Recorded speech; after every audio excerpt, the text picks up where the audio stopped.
Pioneer fans, Pioneer Varsity Football is live and on the air.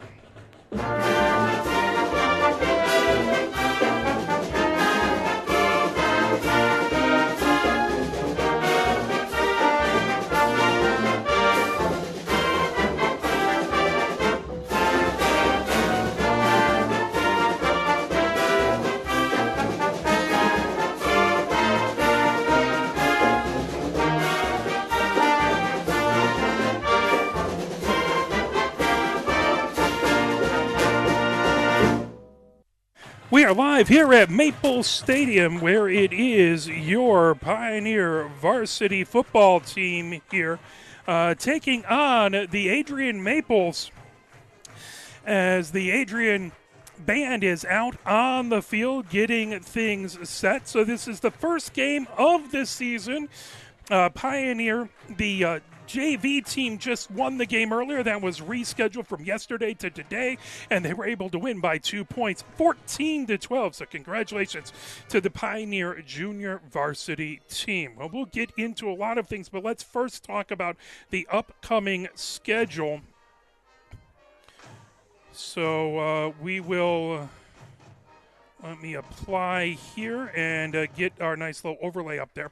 So what's coming up next for Pioneer is next week it will be the home opener. September 1st, that's a 7 p.m. game versus SEC foe, Lincoln Rail Splitters. They then go on the road September 8th. That will be at Saline. That's a 7 p.m. game, huge game between rival Saline Hornets. On September 14th, they will welcome in Dexter's 7 p.m. looking for some revenge from last year's game. Then on September 22nd, the Bedford Kicking Mules will come in to Hallway Field. Again, that's a 7 p.m. game. And then on September 29th, it is an away game over at Monroe for the Pioneer Varsity squad. So as we take a look here, let's talk a little bit about these two teams. Taking a look at last season, Pioneer had one win, that was versus Skyline. So they were 1-8. They had 115 points for, 391 points against. That brings the all-time record for Pioneer to 437 wins, 226 losses, and 6 draws. That is a 65.8% winning percentage. Adrian has 359 wins, 310 losses, and 13 draws. That's a 53.6% winning percentage. Now, Pioneer has actually played Adrian the third most of any team. Huron first, Ypsilanti second, but they've played Adrian 37 times. They have 21 wins, 16 losses, so they have a 56.8% winning percentage versus Adrian. Now, the last two times these teams met was back in 2017. That was October 13th. It was a 22-0 win by Pioneer. They had a 3-year break. Before that was 2014. That was September 12th. That was a 35-0 win by Pioneer. Then we have to go back to 2008. That was the last year was just the SEC. Before they made it SEC Red and SEC White. So that's when they played the vast majority of their games.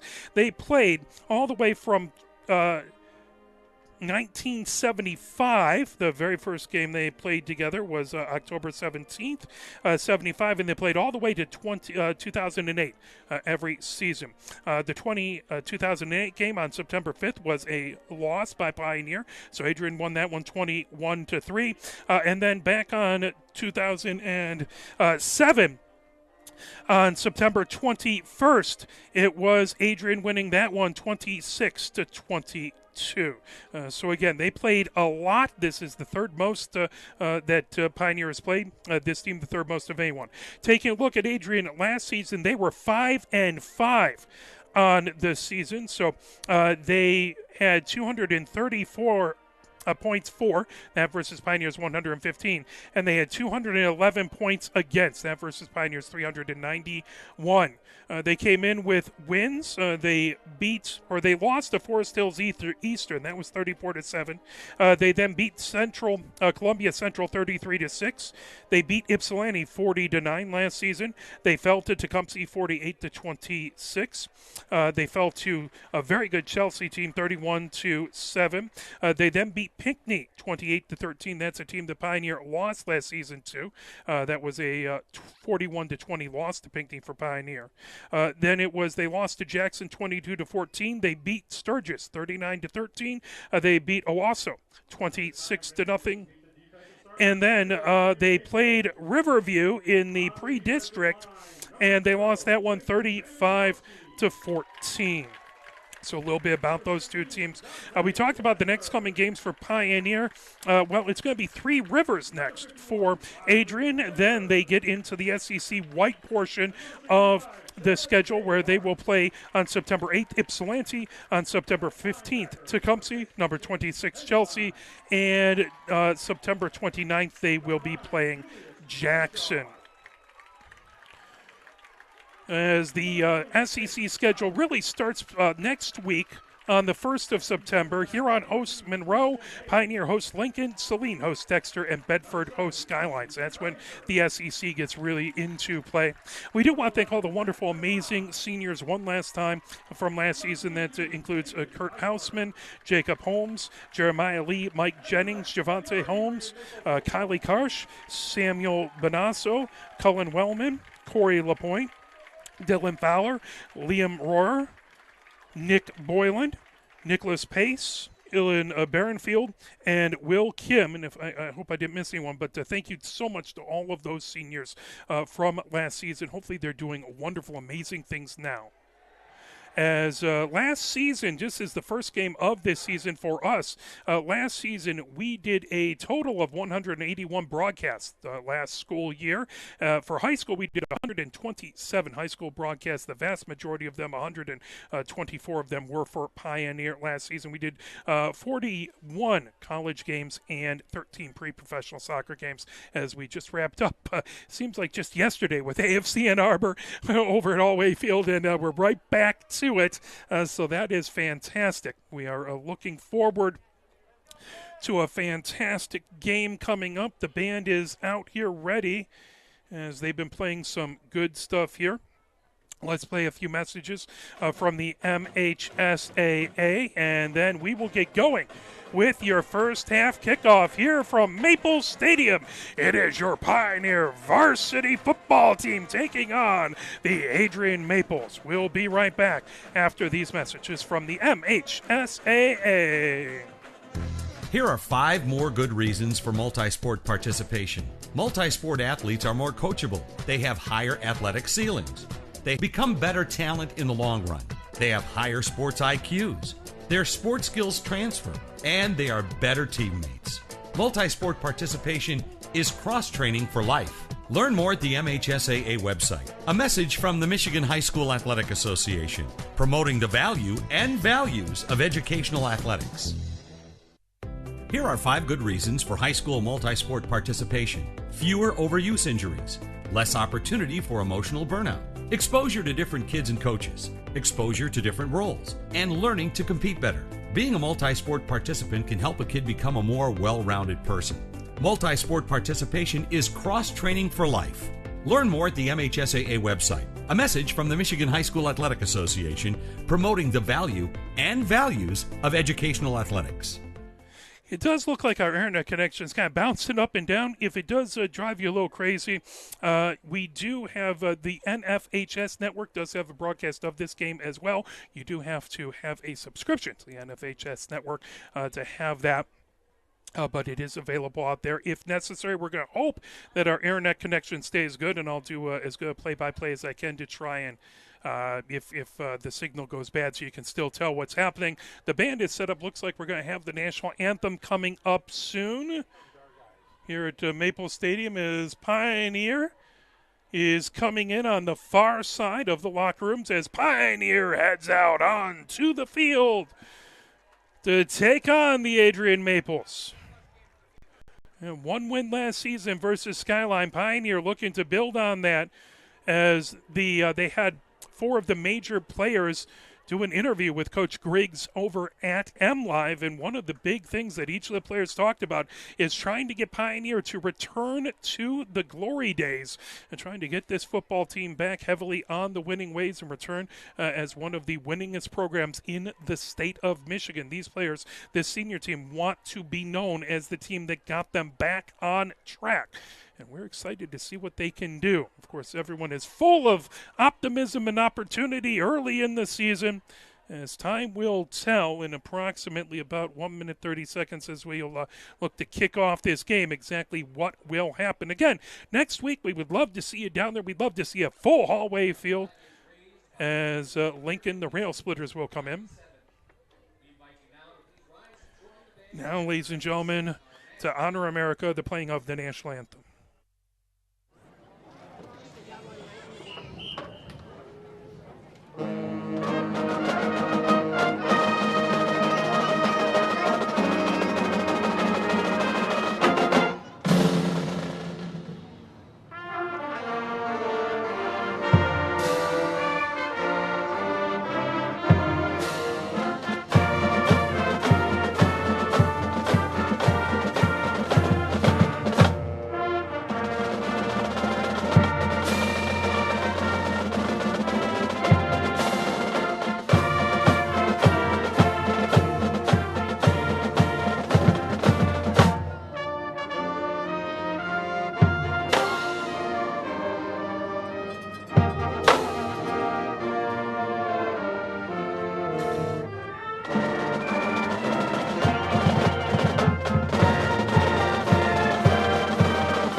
As they have some fireworks going off, as the Adrian Band doing a fantastic job.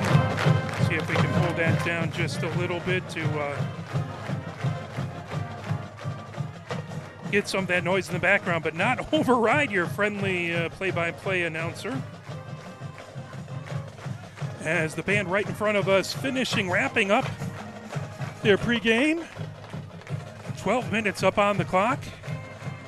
We know a lot of people back in Ann Arbor and all over southeastern Michigan are without power. We hope that, wish best of luck to all the electrical workers out there trying to get everyone power. And thank you for watching wherever you are at. We have a good number of Pioneer people across the way in the visitor stands. Adrian has their fans all filing in front of us. Looks like it's going to be a well-attended first game as we're about to get kicked off. Pioneer is in their road whites. They have the white tops, the white pants, purple numbers on the front and back, and they have their Pioneer helmets on as they have the dark helmets as the Maples are in their kind of royal blue tops, white pants. They have the maple leaf on their helmets with an A in the middle. As getting set to kick off is Antonio Lewis. He'll get that ball set right at the 40-yard line.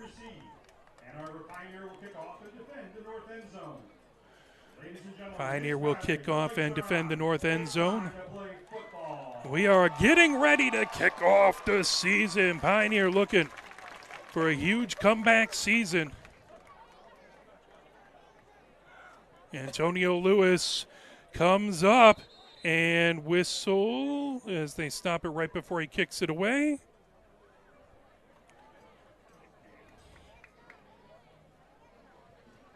As the officials have things going. By the way, big difference between the size of these schools. Pioneer this season, they've actually dropped down underneath 2,000. They have 1,938 in attendance, students. For Adrian, it's 767, so a little difference between the sizes of these two schools. Now Antonio Lewis again steps up. Now they get back. They'll spread out. 5 players to Antonio Lewis's left, 5 players to his right. Now he kicks that off with the right foot. Low kick. And grabbed, coming over and breaking away with it. Coming down on the near side, running is Fox. Fox has room, coming down the near side to the 30, down to the 20, down to the 10. Fox broke free, and he scores a touchdown on the opening kickoff as it was popped up high, and Fox grabbed it. He was able to take it all the way down, cut down to the near side, and raced it all the way to the end zone. And with 13 seconds off the clock, the Maples have a 6-0 lead on your Pioneer football team. Maples will come on to kick the extra point here.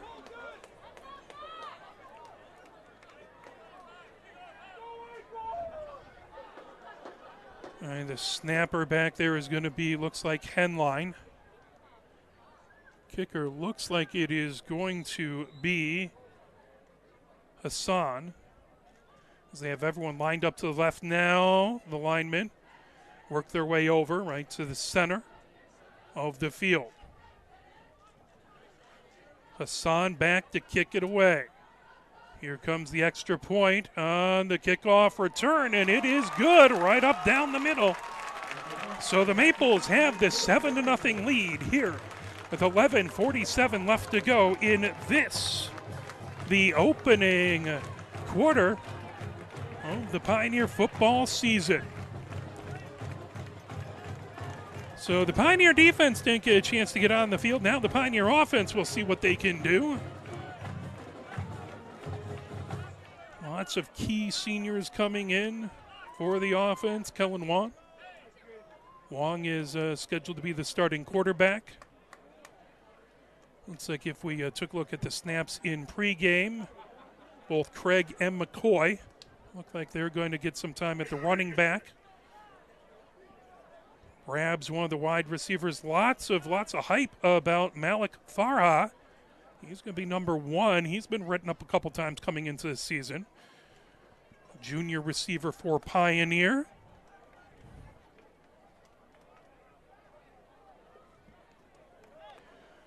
The Maples get themselves set right at the 40-yard line.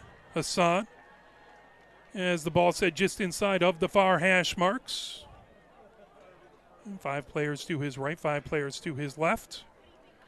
Back deep is Craig on the near side, and Al Kakani on the far side, back deep for Pioneer, both sitting right at the 20-yard line.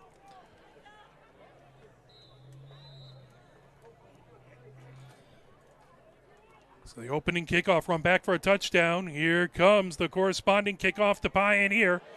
All the way back over Al Kakani's head, grabbed right at the goal line. Al Kakani cuts to his right, avoids one tackle, trying to make it past the 10. He has some room, down to the 20. Al Kakani cuts, avoids a tackle to the 30, down to the 40. There is a flag on the field right around the 45-yard line. Al Kakani able to get out. They'll mark him out to the 44-yard line, but we'll see exactly what the laundry is on the field, as it happened up the field. Typically, a lot of the times this is a holding on the return team, but normally you'll see that kind of back where the play happens. So the officials talking things over.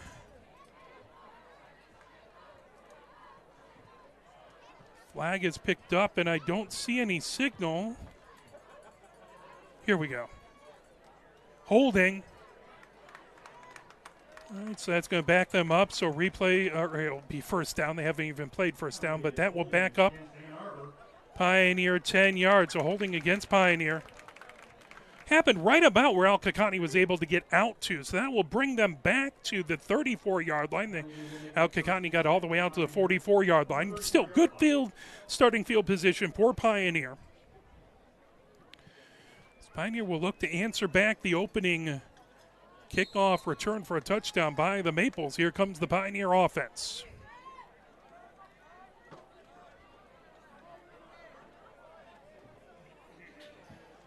As they get huddled up.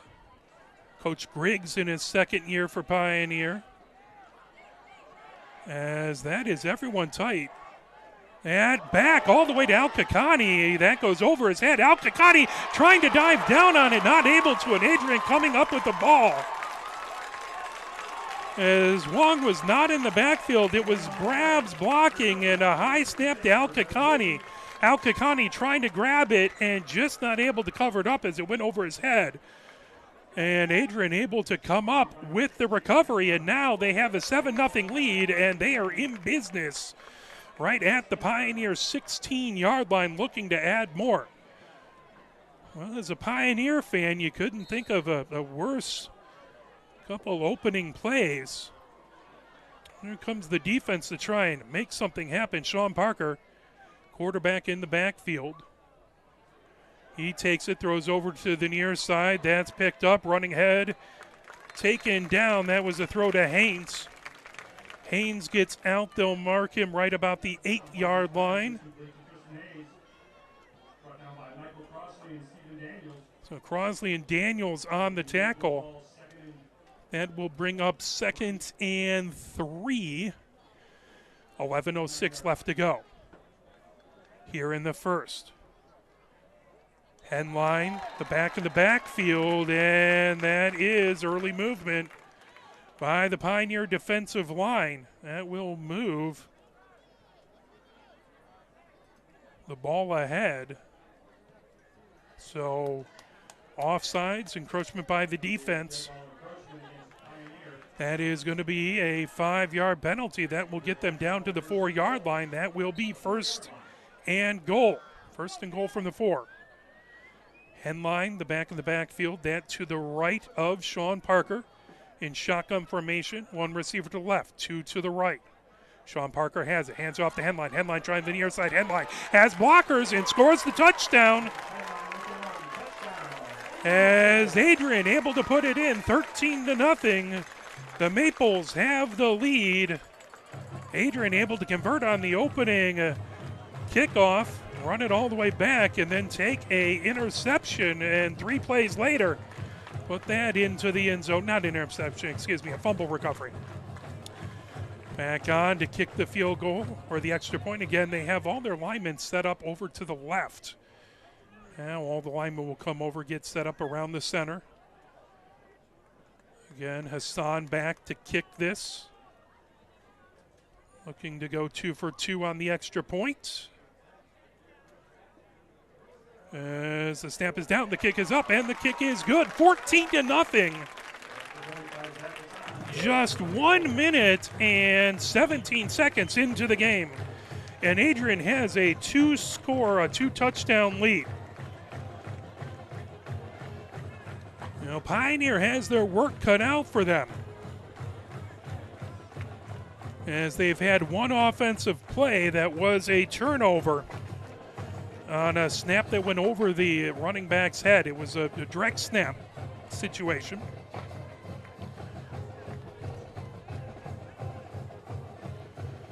As the Adrian Maples probably feeling pretty good about their 14-0 lead here very early in the first. The Maple fans underneath us are having a blast. They'll head back to kick this ball away.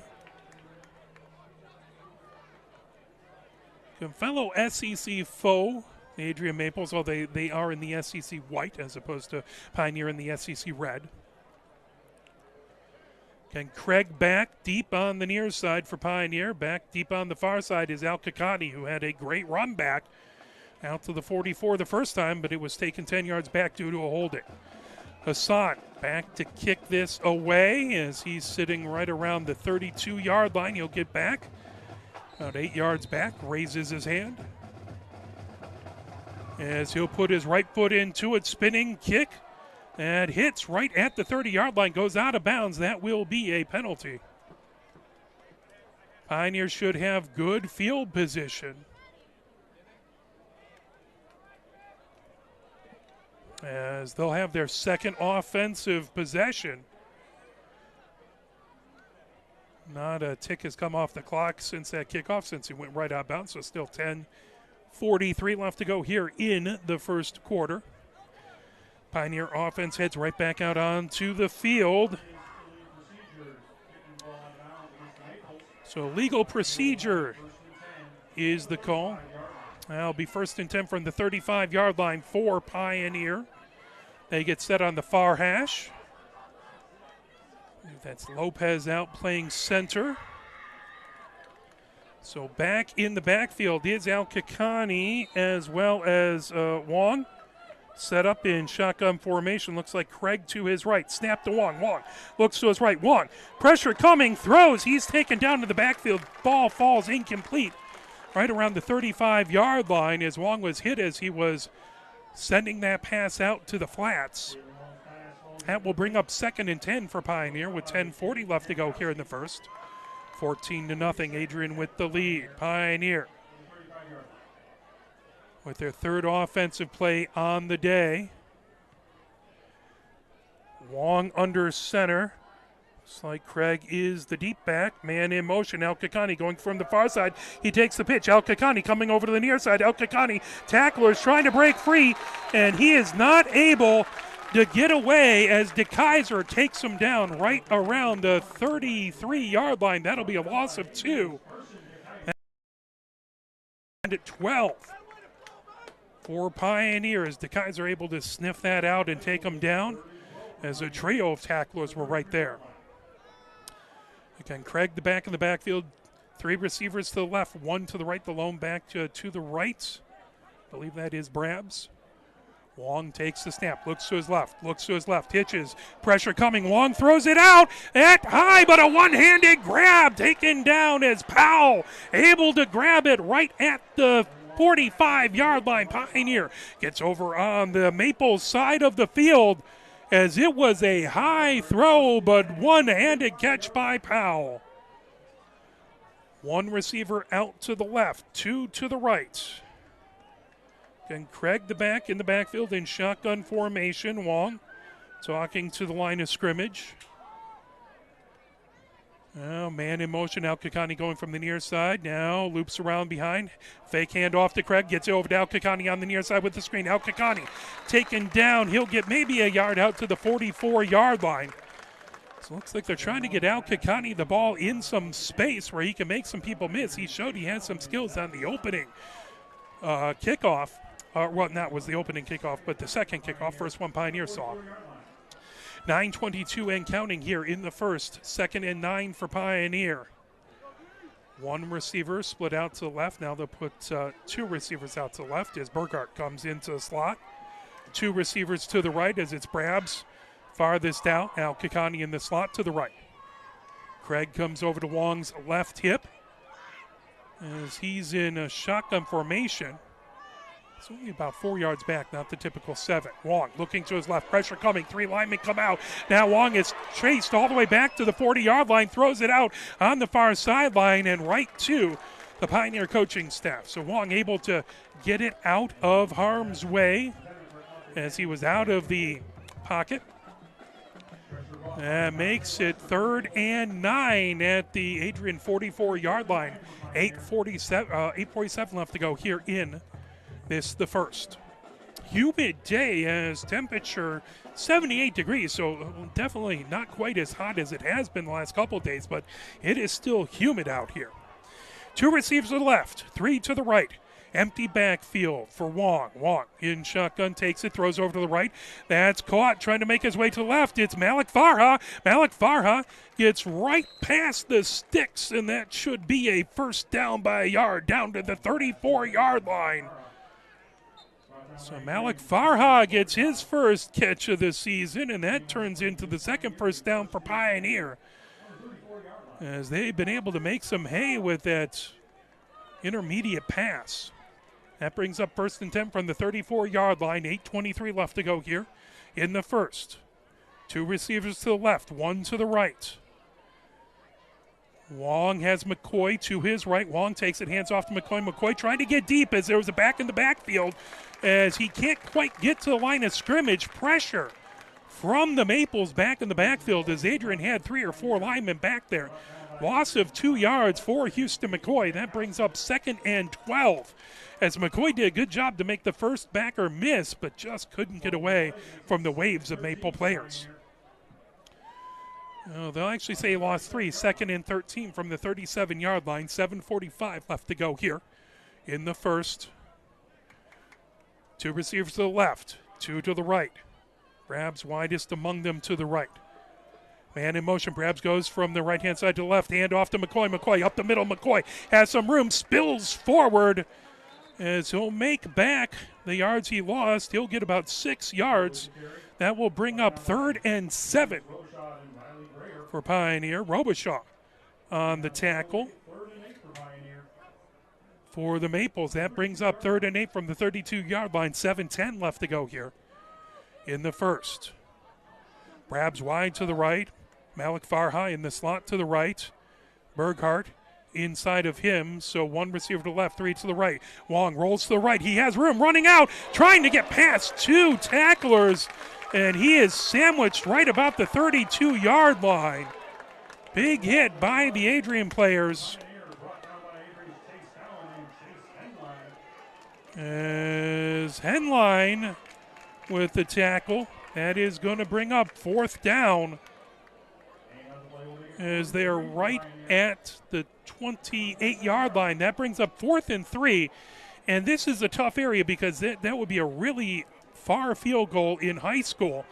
You can't really punt and get much going, and that looks like it is a offsides on Adrian as the defensive lineman on the far side of the line hopped into the neutral zone and gets caught. That'll be a 1st down for Pioneer. Pioneer will not argue with that.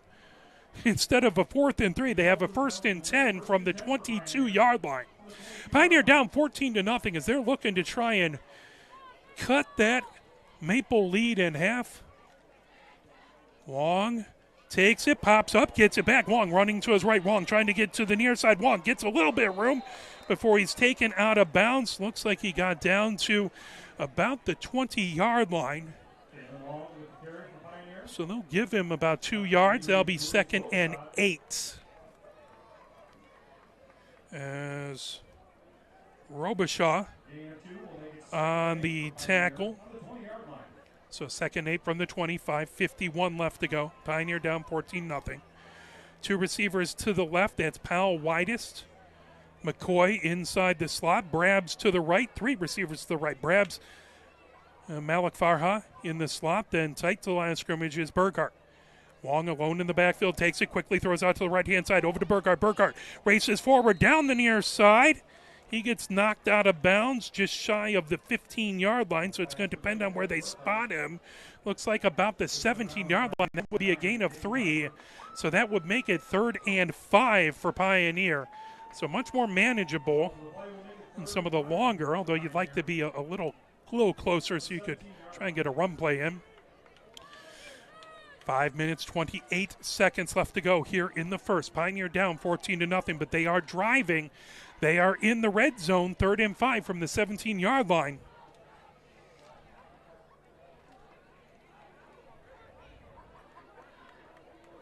Three receivers to the left, 1 to the right. McCoy, the back in the backfield. Long takes it, throws out to the left-hand side. Caught there by Al-Kakani. Al-Kakani trying to get around a tackle, and he is taken down as he was stopped initially by, I believe that was Henline. Henline held him up until help could come. And they're going to mark that right about the 15-yard line. So that's going to be 4th and 3 again. Last time Pioneer had a 4th down, they got it due to a offsides. They'd love if the Maples could help them out with that again. And there is a flag right at the line of scrimmage. And again, that is on Adrian. So Pioneer gets a 1st down. Again, that will be offsides on Adrian. Pioneer gets the 1st down on a penalty. That'll be 1st and 10 from the 10-yard line for Pioneer. And Adrian 5-5 last year. Pioneer 1-8. Pioneer looking to flip the script here. One receiver to the left, 3 to the right. As McCoy, the back in the backfield, Wong throws it out to the left-hand side, and Powell had it in the end zone, and he had to adjust. He was looking on his inside shoulder, had to adjust to his outside shoulder, and couldn't quite bring it in. Valiant attempt. But that will bring up 2nd and 10. Looks like Powell has some height there. Both Powell and McCoy, as well as I believe some others, good basketball players on the basketball team. Check them out. Hopefully they'll be on the team again this winter. One receiver to the left, 3 to the right. Long takes it, fakes the handoff to McCoy, throws it over on the near side, over to Burkhardt. Burkhardt has some room, dives forward inside the 5-yard line. They'll mark him down about the 3-yard line. 3rd and goal, from the 3. So 3rd and goal from the 3 for Pioneer, trying to punch it in and cut the Maples lead in half. Maples have 14-0 lead here with 4:20 left to go here in the first. Long back in shotgun formation. Again, McCoy to his left. Al Kakani tight to the line of scrimmage. Hand off to McCoy. McCoy tries to spill forward, and he will not make it. They'll give him about a yard, as that is going to bring up 4th and goal. Robichaud on the tackle. Now, let's say he got right back to the line of scrimmage. I thought he got about a yard, but they have a much better view than I do. So 4th and goal from the 3-yard line. Pioneer wants to talk things over. They'll call a timeout. We'll take it with them, and we'll play a quick message from the MHSAA. You're watching Pioneer Varsity Football, brought to you by Arbor Broadcasting. Health concerns in high school sports go beyond physical injuries. The mental well-being of our young people is a hotter topic than ever before. The Michigan High School Athletic Association website has resources to help adults and students recognize potential problems and deal with them in a positive way. You can learn more about these mental health resources on the Health and Safety page of the MHSAA website. A message from the MHSAA promoting the value and values of educational athletics. Huge down here, 4th and 3. Pioneer down 14-0, so they would love to get some points here.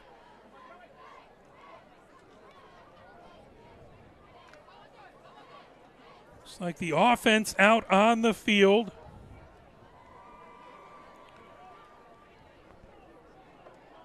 As Powell wide to left, Powell the only receiver to the left, 3 to the right, Brabs widest. And then Burkhardt inside of him, or 2 to the right. Al Kakani tight to line of scrimmage. Wong has it, throws it over the middle, over to Powell for a touchdown. As it's a slant pass to Powell, and Powell picks it up and goes in. And Pioneer has cut the lead. It's now 14-6 with the extra point pending. So Pioneer able to answer back. Their first offensive possession was a fumble on the first play from scrimmage. They were able to now put together a good drive and drive all the way down and find pay dirt on their second offensive possession. Pioneer will look to use that to hopefully spring the momentum forward. Antonio Lewis for the kick. It's up, and it is good. Pioneer scores the touchdown on the extra point. It's now 14-7 with 3:40 left to go here from Maple Stadium. It's Pioneer a good job after a tough start to the game. Good job keeping their composure. Coming down, they had a couple 4th downs that were converted on offside, so that certainly didn't hurt the team. They're able to turn those mistakes by their opponents into points, and you got to be able to do that. You got to be able to capitalize on your opponent's mistakes if you want to flip that script and get over 500 football. So good job by Pioneer as coming out onto the field. The Kaiser back deep for Adrian. He's on the near side. Fox, not quite as deep. Now we'll go back a little bit further. Fox back deep on the far side. Those are your 2 deep backs.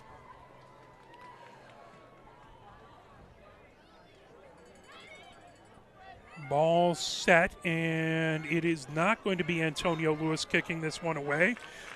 This is going to be Jang, who gets himself back right at the 31-yard line. Hand raised for Jang. So he runs ahead, kicks that away. It is a low squib kick over on the far sideline, as that will get just inside the 35. They're going to see where they ended up marking this. So that is going to be inside the 35. Looks like about the 33-yard line. Now they're bringing it out. Yeah, 32-yard line. So back a little further than if they had just kicked it out of bounds. That would have been at the 35. So Pioneer not kicking it back farther. Adrian must have a very good kick returner. Sean Parker in the backfield, Henline to his right in shotgun formation. Two receivers to the left, one to the right for Adrian. Four-man front for Pioneer. Handoff as Henline is taken down in the backfield. Gary tracked him down and tackled him right about the 27-yard line. That'll be a loss of 5. They're saying the 25-yard line. That'll be 2nd and 16. So good job by Gary to knife through and take out that running play. 3:13 left to go here in the first, 14-7. Adrian with the lead. They're going to have 3 receivers to the left. No one to the right. One back in the backfield. That's Henline. Shotgun formation for Sean Parker. Sean Parker looks to the left, fakes it, now throws out. Racing over. That is caught and going to the 30, the 20, the 10. It is a touchdown by Hayes, as Adrian able to get back 2 plays for the touchdown, and they answer back the touchdown by Pioneer and make it 20-7. As they were able to hold off the defensive line for Pioneer, give Sean Parker enough time to air it out. There were 2 receivers down the near side, as Hayes was inside of the far receiver, and Hayes was able to grab that, take it all the way down. Now the extra point by Hassan, as they are faking it, running over and in. Hayes with the 2-point conversion as they left the lineman all over to the left, and they snapped it before the lineman moved over. Direct snap right to Hayes, and Tristan Hayes ran it in for 2 points, and that makes it 22-7, the Maples. Adrian has the lead over your Pioneer team. 2:47 left to go here in the first quarter.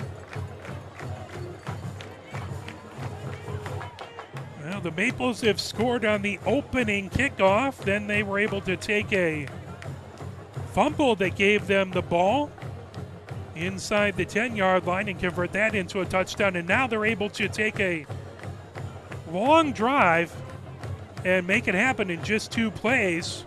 As the first play from scrimmage was a tackle for a loss by Gary, and then the next one was a 70-yard play for pay dirt. Sean Parker over to Tristan Hayes.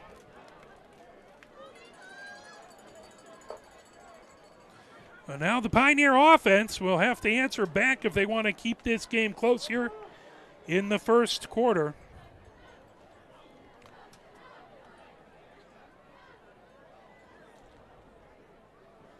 Akram Farha back deep on the near side. That's Craig back deep on the far side. Hassan raises the hand and kicks it away. End over end kick. Craig grabs it at the 5, comes out to the 10, right down between the hash marks, makes a move, breaks the tackle, trying to get to the 30. He's hemmed in right at the 27-yard line, as there is some pushing and shoving down underneath. A flag thrown, as there was some heightened emotions underneath the pile, and we'll see what comes out of this.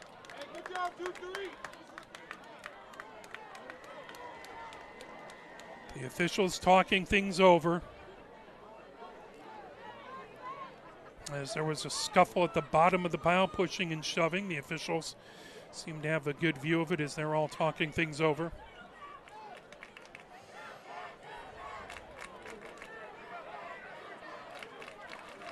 So at the moment it is 1st and 10 from the 30-yard line, but that looks like that's, if it's not offsetting penalties, that will be moved back. The official over to talk to the Adrian coaching staff. So it would appear to be this would be on Pioneer. The official still talking things over. They haven't announced anything.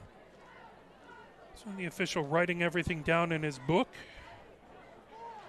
2 minutes, 40 seconds left to go here in the second quarter. 22-7. Adrian has the lead. Opening game of the 2023 season. The Pioneer linemen are moving back. So this is going to be on Pioneer, and that would probably be underneath there, maybe a personal foul. That would be a 15-yard penalty. That will put Pioneer back as they had a good return out to the 30. Now they're walking the ball back. So they're going to put it right at the 27. Pioneer linemen come back up. The officials still talking things over. They haven't announced something. Now here comes the head official. Unsportsmanlike conduct on Pioneer. And it looks like the player was ejected. I didn't hear who the player was.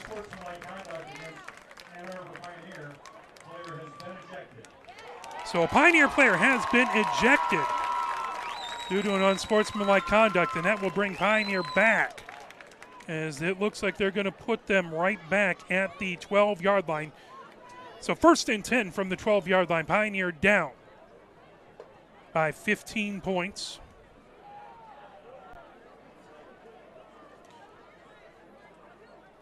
So the offense in a bit of a hole here at the 12-yard line.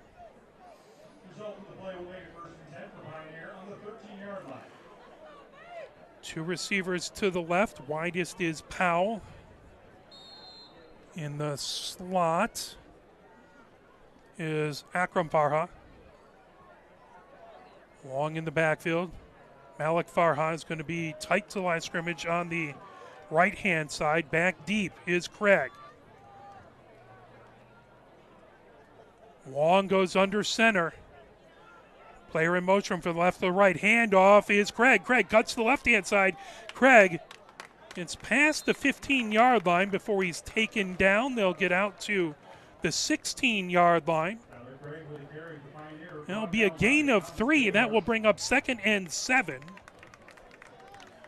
for Pioneer. 2:20 left to go here in the first.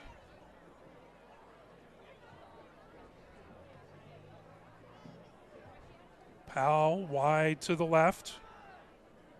3 players wide to the right. Malik Farha widest among them. Inside of that is Akram Farha. And then Brabs tight to the line of scrimmage. Shotgun formation for Wong. Wong looks to his left, gets it over. Akram Farha has it tackled right at the 21-yard line, but that will bring up 3rd and short, as they'll be 3rd and a yard for Pioneer. So a good catch in the flats, in the near flats, by Akram Farha. That will give Pioneer 3rd and very manageable, 3rd and 1.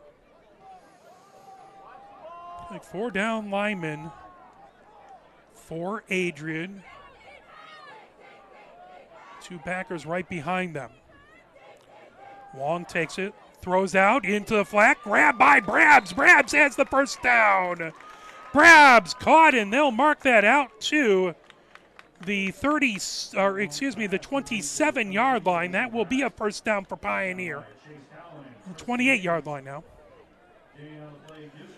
1st and 10 for Pioneer. 55 seconds left to go here in the first. Pioneer down by 15, 22-7. 1 receiver to the left, 2 to the right.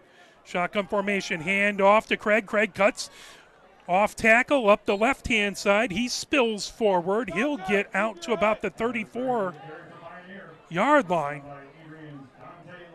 So a good run, and that will get him about 5 yards. That will bring up 2nd and 5. 30 seconds left to go here in the first. Again, one receiver to the left, 3 to the right, shotgun formation. Wong has Craig in the backfield, hand off to Craig. Craig cuts up the left-hand side, has the first down and more. As he'll get out to the 39-yard line, and a pair of running plays picks up just over 5 yards each time. Pioneer with the first down. There's 10 seconds left to go here in the first. We'll see if Pioneer tries to get the snap off. Doesn't look like it with 5 seconds left to go. Pioneer looks like they're going to be happy to take it, and that is the end of the first quarter. So at the end of the first, it is Adrian 22 and Pioneers 7. We'll play a quick message from the MHSAA, and we will be right back. Can you go anywhere and find an endeavor in society where we've come to accept and tolerate an adult, and even kids, treating another adult the way we allow spectators, coaches, and players to treat a high school game official? Can you? No one has the right to abuse game officials. So before you blurt something out about that next close call, consider this. Without the officials, nobody wins. A message from the Michigan High School Athletic Association, promoting the value and values of educational athletics. Here are 5 more good reasons for multi-sport participation. Multi-sport athletes are more coachable. They have higher athletic ceilings.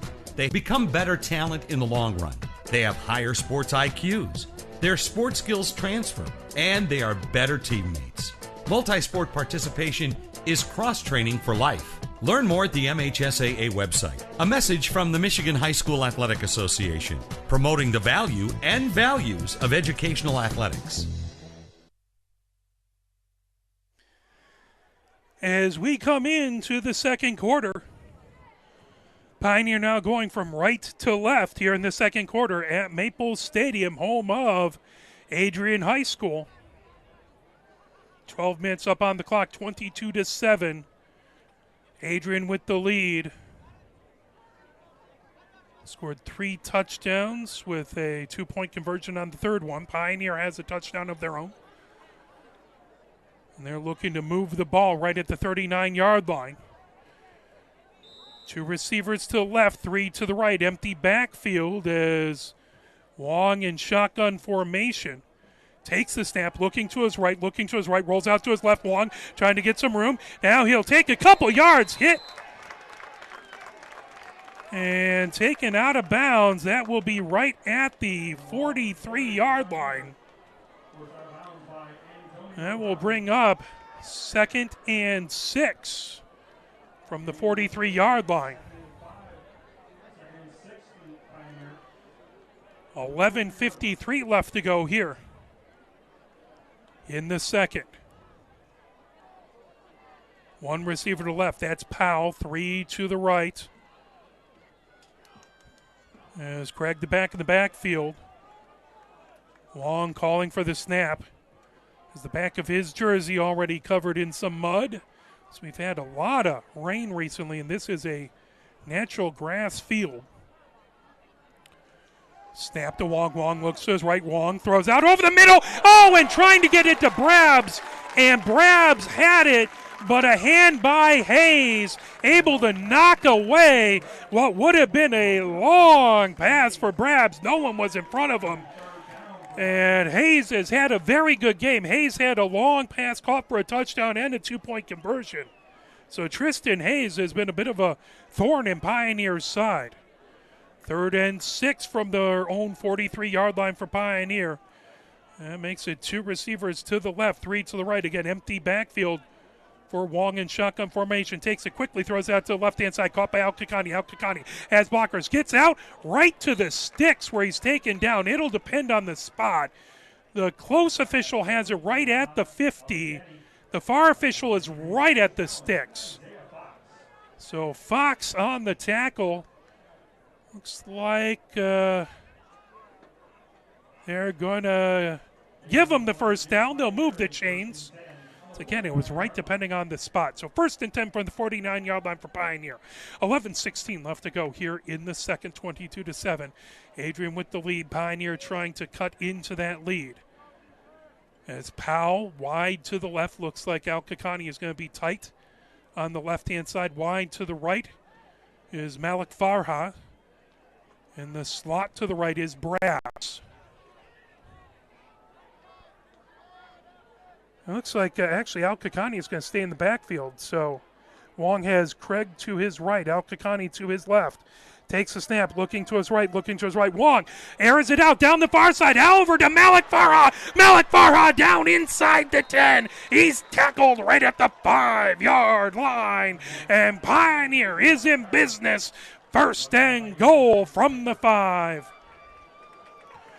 Beautiful throw down the near sideline, and Malik Farha had a step on the DB, caught it in, and good job by the Adrian DB to track him down and tackle him before he could turn that into 7 points. There's a flag in the backfield, as that is a sideline warning on Pioneer.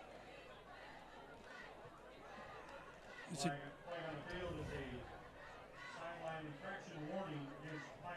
So if Pioneer, again, is called for that, they'll get penalized.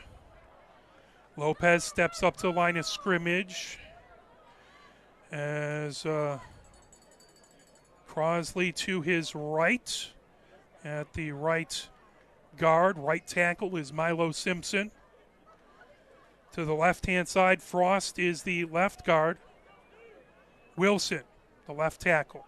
Wong. 2 backs in the backfield with him in shotgun formation. Wong rolls to his right. Wong calls out, running forward, trying to get to the end zone, still battling. He'll be right at the goal line and in with a touchdown as Kellen Wong calls his own number, races off the right-hand side, and with some good line play, able to get in for the touchdown. 22-13, Pioneer has cut that lead down to 9. Now the question is, will they kick an extra point or will they try and go for 2? As again, the last touchdown, Adrian was able to go for 2, and that's what gives us the 22-13 score. Offense stays on the field as Wong has definitely been in the play. You can tell that pristine jersey has a fair amount of mud on it. Wong calling over to the sidelines. That is going to be Wong the holder. So they're going to quickly go. That's going to be a kick. Wong the holder as Antonio Lewis puts it up and in. That makes it 22-14, 8-point lead by Adrian, but Pioneer able to answer back. So after the initial fumble on the first play from the line of scrimmage, the Pioneer offense has scored on their last 2 drives. 10 minutes up on the clock left to go here in the second. Cloudy sky. We're going to hope that the weather stays away. It's been a couple exciting evenings as far as weather goes, at least in the Ann Arbor area. I think most of southeastern Michigan has gotten nailed. I now need to find ways to reattach some of the siding to my house, but that's neither here nor there. Sun setting back behind us. Again, good crowd here. We have a number of Pioneer folks across the way, and we appreciate that. Very good Adrian crowd beneath us, as they have a fantastic press box. They were kind enough to let us broadcast from, and we are very, very grateful. Excited to be here and excited to be back broadcasting Pioneer Sports. I thank Eve, Claire, and everyone who's let us be a member of this amazing family, Pioneer Athletics family. It is an honor. Back deep. Trying to get a couple numbers. DeKaiser back deep on the far side. On the near side, that is going to be Fox. Now Jang back to kick it off for Pioneer. Jang right at the 31-yard line. They have kicked it high towards the middle. They've kicked a squib kick down to the side. Here comes the next kick by Jang. That's a low Line drive kick gets down to the 20, picked up by Fox. Fox cuts it towards the middle. Now cuts it down on the near side. Taken down by Scott as Scott gets him right about the 38-yard line. Good return by Fox. Good job to track him down by Scott for Pioneer. 1st and 10 from the 38-yard line. Adrian will try and continue their offensive prowess. The Pioneer defense looking for their first big stop of the game.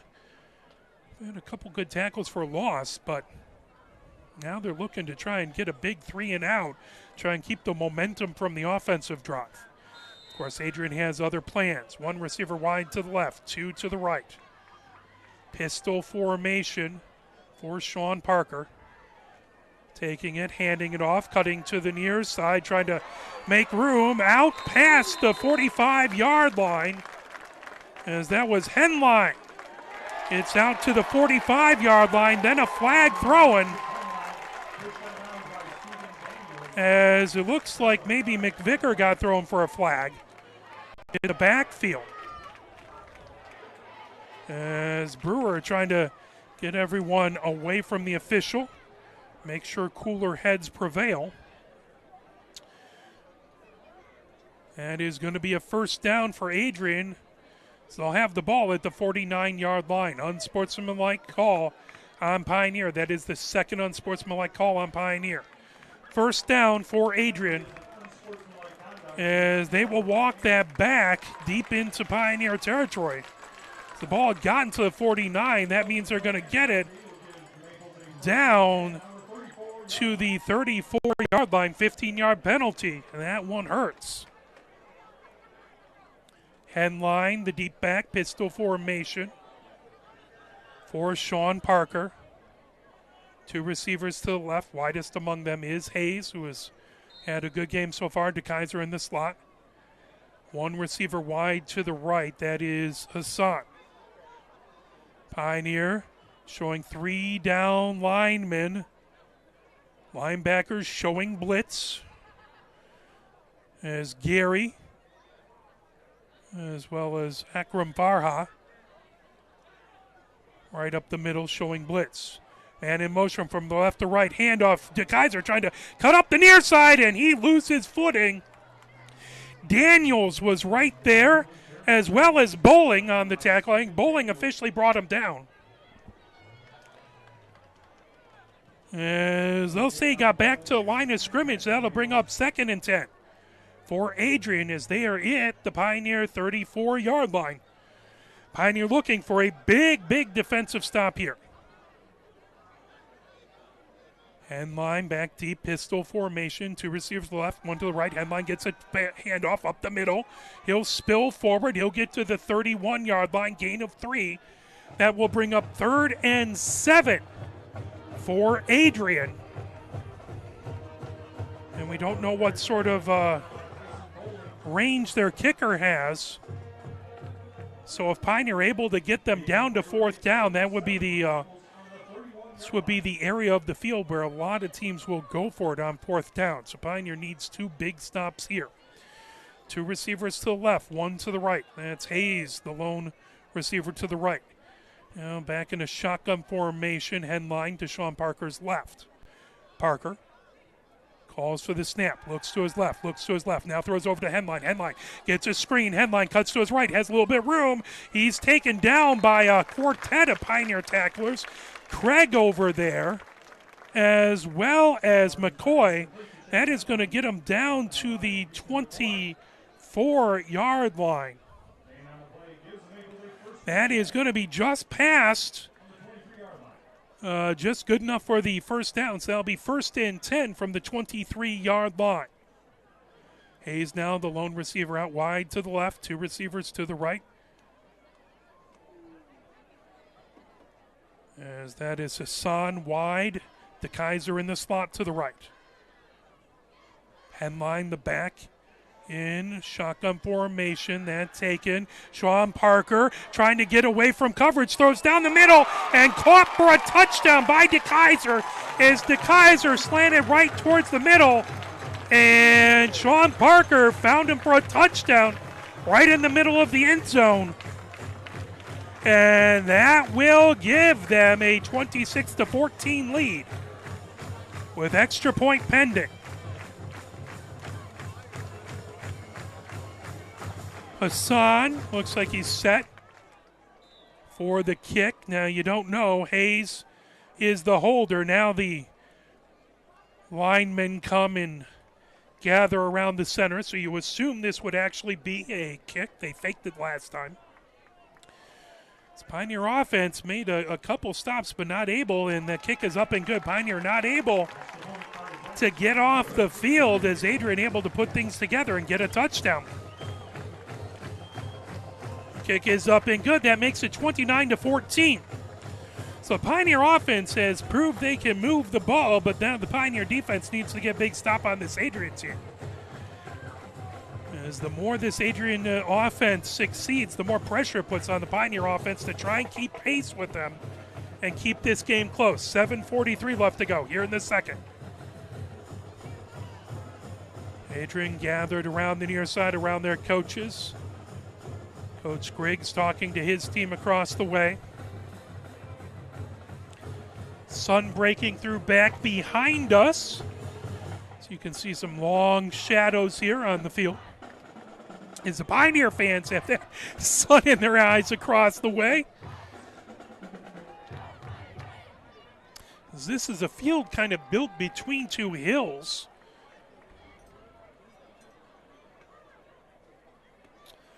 Ball set as Hassan looking to kick it off. Gets it a little closer to the near hash marks for the kickoff.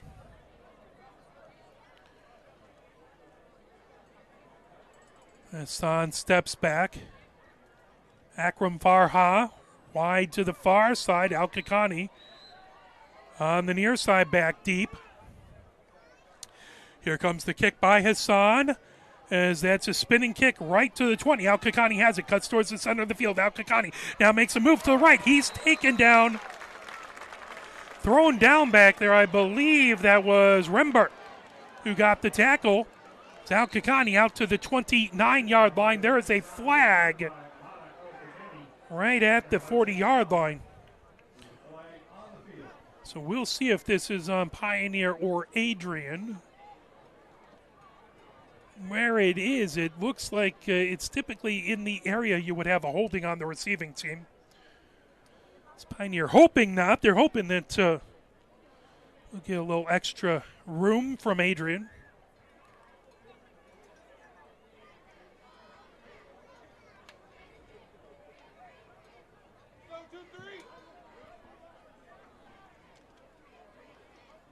Personal foul, that's going to be on Adrian. First down.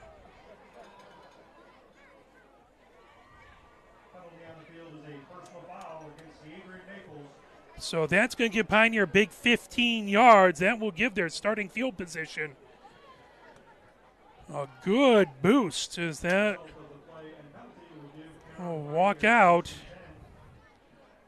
to the 44-yard line. So Pioneer will start there. First and 10 from the 44-yard line. 7:38 left to go here in the second. Adrian up 29-14. Pioneer offense looking to try and keep pace. One receiver wide to the left, two to the right. Hand off to Craig. Craig tries to get wide to the right-hand side. Able to get around the first tackler. He has room. He gets the first down, as Craig will get out to the 45-yard line of Adrian. Gain of 11. Pioneer first and 10 from the Adrian 45-yard line. 7:30 left to go here before halftime. Oh, they actually mark it out to the 40. That's not what I saw, as the lineman on the near side. Yeah, they got that ball set wrong. As both the spotters, the linemen had it at the 45-yard line. I'm blind, but I didn't think I was quite that blind. I just had an eye appointment, I'm telling you. Lopez down to take the snap. One receiver to the left, three to the right. As handoff up the middle, Craig battling forward between the tackles. He'll pick up about 2 yards. Look at him down to the 43-yard line. 2nd and 10. Lester on the tackle for the Maple. So 2nd and 8 for Pioneer. 6:29 and rolling is the clock down before halftime. Powell wide to the left. 3 receivers wide to the right.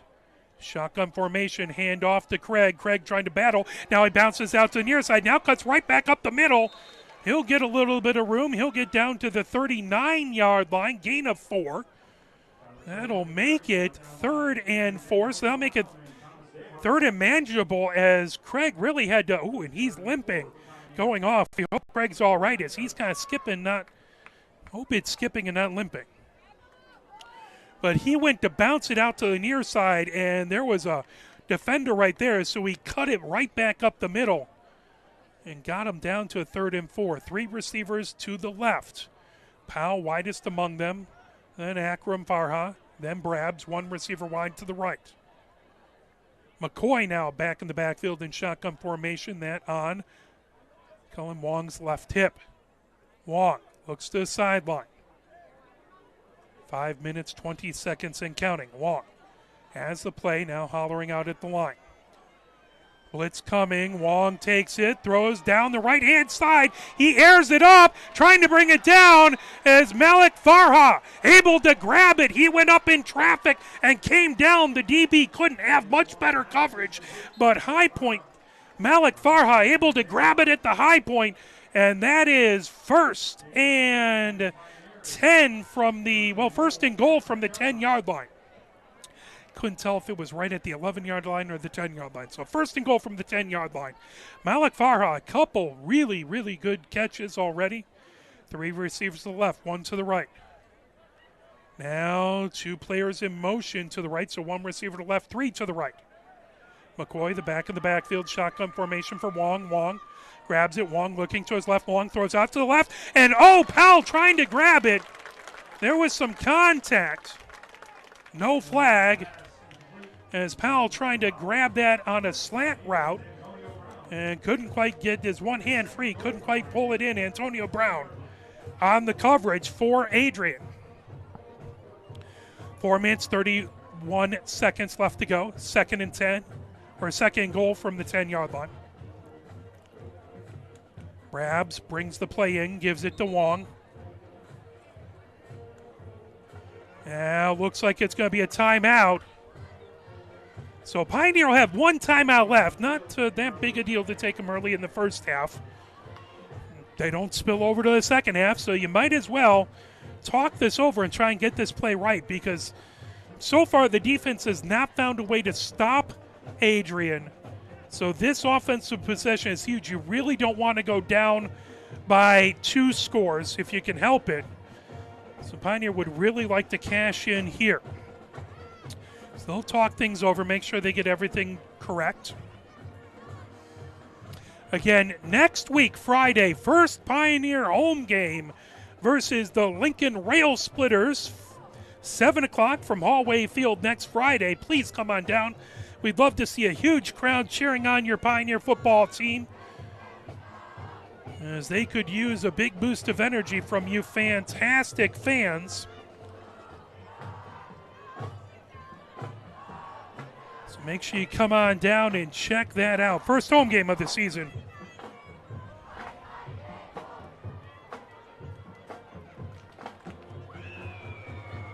As Pioneers set. Powell wide to the left. Akram Farha in the slot to the left. Malik Farha wide to the right. Grabs tight to the line of scrimmage on the left-hand side. McCoy, the back in the backfield, shotgun formation. Wong gets it. Wong pitches it. Brabs has it, rolling to the right. Brabs taken down as he gets about a yard. That will bring up 3rd and goal from the 9-yard line. Trying a little trickery, and Adrian not tricked at all. Now McCoy comes to the sideline. Craig, the back in the backfield with Wong. Powell wide to the left. 3 receivers to the right. Malik Farha as the receivers in diamond formation. Brabs at the front. Malik Farha back behind him. Here comes Wong. Wong throws it over the middle. That caught, taken down right at the line of scrimmage. Malik Farha did a crossing route as he came out and cut immediately across. They're hoping they could get him the ball and he could make some moves in the middle, but Adrian's defensive line did a good job to take Malik Farha down right there. This brings up 4th and 7. Pioneer has the offense on the field. 29-14, 15-point lead for Adrian. Pioneer trying to get that back to a single point. Nope, they're going to kick a field goal. So now, Antonio Lewis back. The quarterback, Wong, is the holder. And down, the kick is up, and the kick is good. Field goal makes it 29-17, so 12-point lead for Adrian. Pioneer able to come away with some points. 4th and goal from the 8. That is a heck of a, that will be a tough conversion to make. And I always hate when you leave points on the field. This is why the coaches are so much smarter than I am. But I always hate when you see a team leave some points on the field. So I appreciate that. Get the points. Try and work this out now with 2:56 left to go. The Adrian team has been able to move the ball fairly quickly. Pioneer would love to finish off this second half with a big stop on defense. Pioneer gets the ball first in the second half as Adrian took the kickoff, the opening kickoff, and they ran it all the way back for a touchdown. 4 ticks under 3 minutes left to go here at Maple Stadium in Adrian, Michigan. Second time we've broadcast high school from this area, as Pioneer men's lacrosse played over at Adrian College. Played a game, and that was right on the Adrian College football field. Of course, we're over at Adrian College a lot with the Michigan women's hockey team. And Jang back to kick it away. He brings everyone tight. Jang talking to his special team players. There's the whistle, so everyone tight. Jang comes out, stops. Well, they didn't get anyone to jump offside, so they'll get back. Now the team will spread out on either side. Ball set right between the hash marks for Jang. Back deep again is Fox on the near side. That rolls over. Fox grabs it right at the 21-yard line. Is a bouncing kick. Fox made some man miss. Fox goes out as he'll get knocked out right about the 47-yard line. So right up at the 47-yard line, Fox knocked out. So 1st and 10 from the 47, 2:52 left to go here before halftime, 29-17. The Adrian Maples with the lead. Frost lining up on the defensive line, as well as McVicker on the far side. Trying to catch on the near side. I think that's Wilson. 1 receiver to the left, 2 to the right. Handoff is Parker. Hands it off over to the near side. Spilling forward as they'll get out to the 48-yard line. That was Henline. Got out all the way to the Pioneer 48-yard line. That will bring up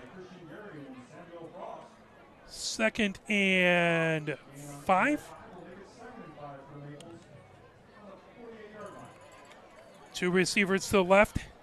Hayes widest among them. DeKaiser in the slot to the left. 1 receiver to the right. That is Hassan.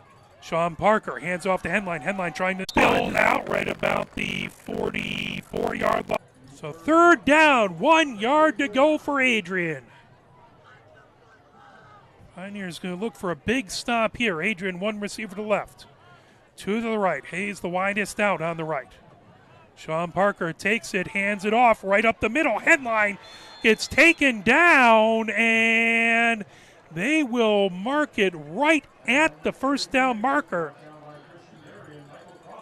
So it will be depend on, it looks like they got it, as it is right at the marker. So that'll be first down, 1st and 10. Is it going to be? Yeah, now they move the chains. 1st and 10. Hey, they didn't just trick me. The public address announcer just had 4th down, so the chain line a little slow to move. But 1st and 10 from the 43-yard line. Pioneers 43-yard line. 1 minute, 47 seconds, and rolling here in the second. 3 timeouts for Adrian. 1 receiver to the left, 2 to the right.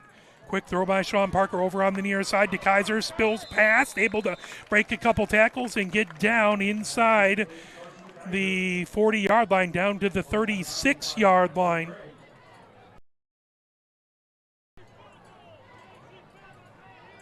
That will bring up 2nd and about 3. 2nd and 3 from the 36 for Adrian. 3 receivers to the left now. No receivers to the right unless they put a player in motion. Henline is to Sean Parker's left hip. Sean Parker calls out, gets the snap, rolls to the left. Sean Parker, pressure coming, throws it down. That's caught by DeKaiser. DeKaiser inside the 10. He'll be taken out. That'll be a 1st down. Looks like he'll be right about the 8-yard line. So that will be Ekram Farha on the tackle. So that will be, where did they get? 17-yard line, excuse me, not the 17-yard line. That'll be 1st and 10 from the 17, 1 minute, 27 seconds left to go. 1 receiver to the left, 2 to the right. Sean Parker looks back, headline, offset to his right. Parker has the signal. Safety's back about 7 yards for Pioneer. Sean Parker takes it. Sean Parker trying to sneak up the middle. Pioneer has him, and he's taken down. I believe that was McVicker. Was that McVicker or was that...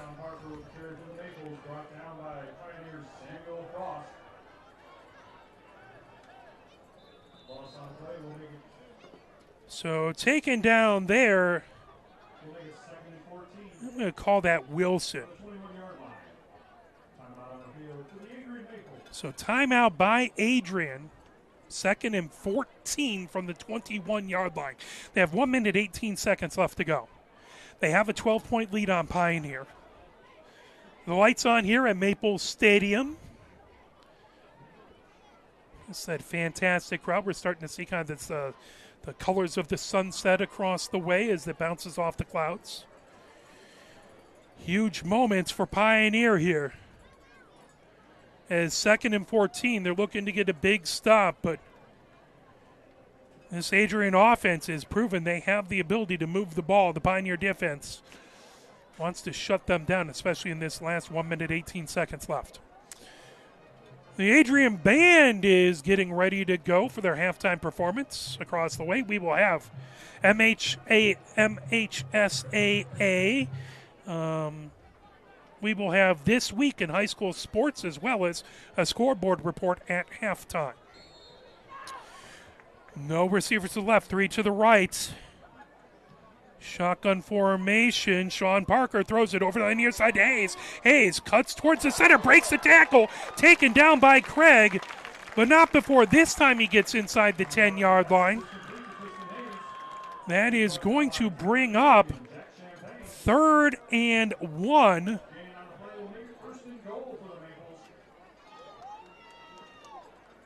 And they just announced 1st and goal, but it's 3rd and 1.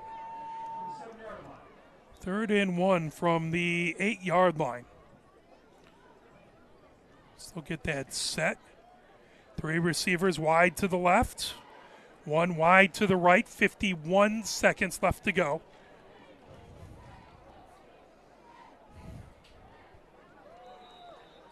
The officials whistle the play down, and they're going to talk things over. So I don't know if they didn't like the spot. Again, the public address announcer said 1st and goal. The chain gang had marked it 3rd and 1, right about the 8-yard line.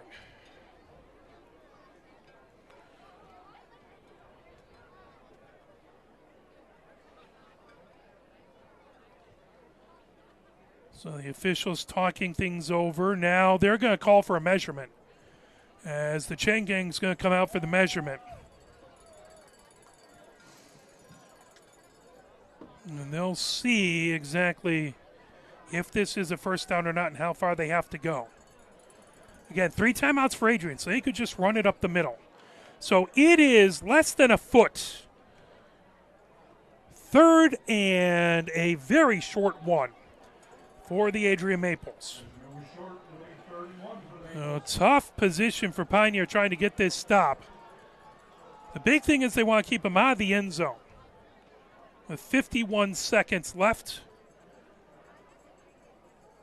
Adrian well inside the red zone at the 7-yard line. Adrian, 3 receivers to the left, 1 receiver to the right. That's Hayes, the lone receiver to the right. Headline the back in the backfield, shotgun formation for Sean Parker. Sean Parker takes it. Sean Parker, as he's tackled in the backfield and taken down by a host of tacklers. And Craig was back there. Al Kikani, I think, was back there. They're going to say Gary was in there. So Gary on the tackle.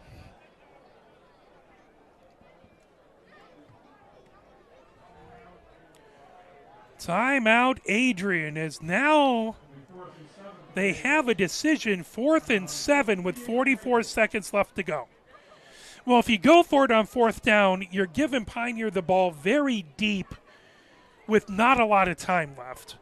But at the same time as Adrian, you've been able to score on every single one of your offensive possessions. You'd love to do that. So the question is, do they have a field goal kicker who can make this? They've been able to make some extra points. Or do they want to try and get that touchdown and really put the pressure on Pioneer, opening up the second half? If Pioneer can get a stop here, that would be huge for the momentum going into the second half. Of course, if Adrian scores, they'll have the momentum going into halftime. Adrian heads back out onto the field. Hassan wide to the left. Thomas Deharsh in the slot to the left. 2 receivers to the right. Hayes widest among it. DeKaiser in the slot to the right. Headline the back in the backfield. Shotgun formation for Sean Parker. Pioneer is showing blitz. Linebackers lined up right behind the defense now. Rolled back, throwing over to the right-hand side, trying to get to Henline, and off of his hand. Henline trying to get to it, and he tried to haul it in with a single hand and couldn't quite get to it as Henline came from the backfield all the way down the near sideline. Good coverage by Pioneer. Pioneer takes over on downs. They have it. 1st and 10 from their own 14-yard line, 38 seconds left to go.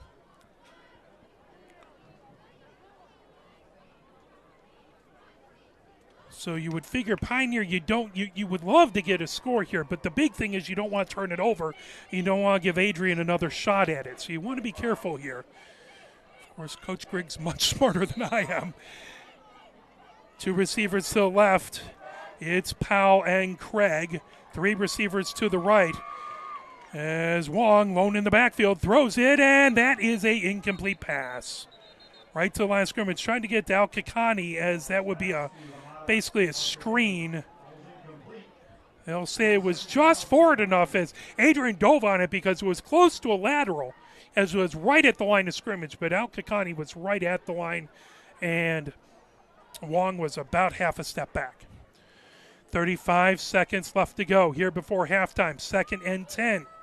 Pioneer with the ball on their own 14-yard line. Again, empty backfield, 5 receivers set. Wong takes it, rolls to the right. Wong throwing over to Brabs. Brabs has it. Brabs looking for the sideline, gets out with a 1st down. Is able to get that clock stopped, so very, very wise heady play by Brabs to get over to that sideline. Did they not give him the 1st down? They're going to say he is a yard short. 3rd and 1. 3rd and 1 from the 23-yard line. Clock stopped. 28 seconds left to go. So Pioneer would love to get this 1st down. They have 1 timeout left. So you could run this ball if you want to call a timeout. Now, you'd love to save the timeout for a field goal or something.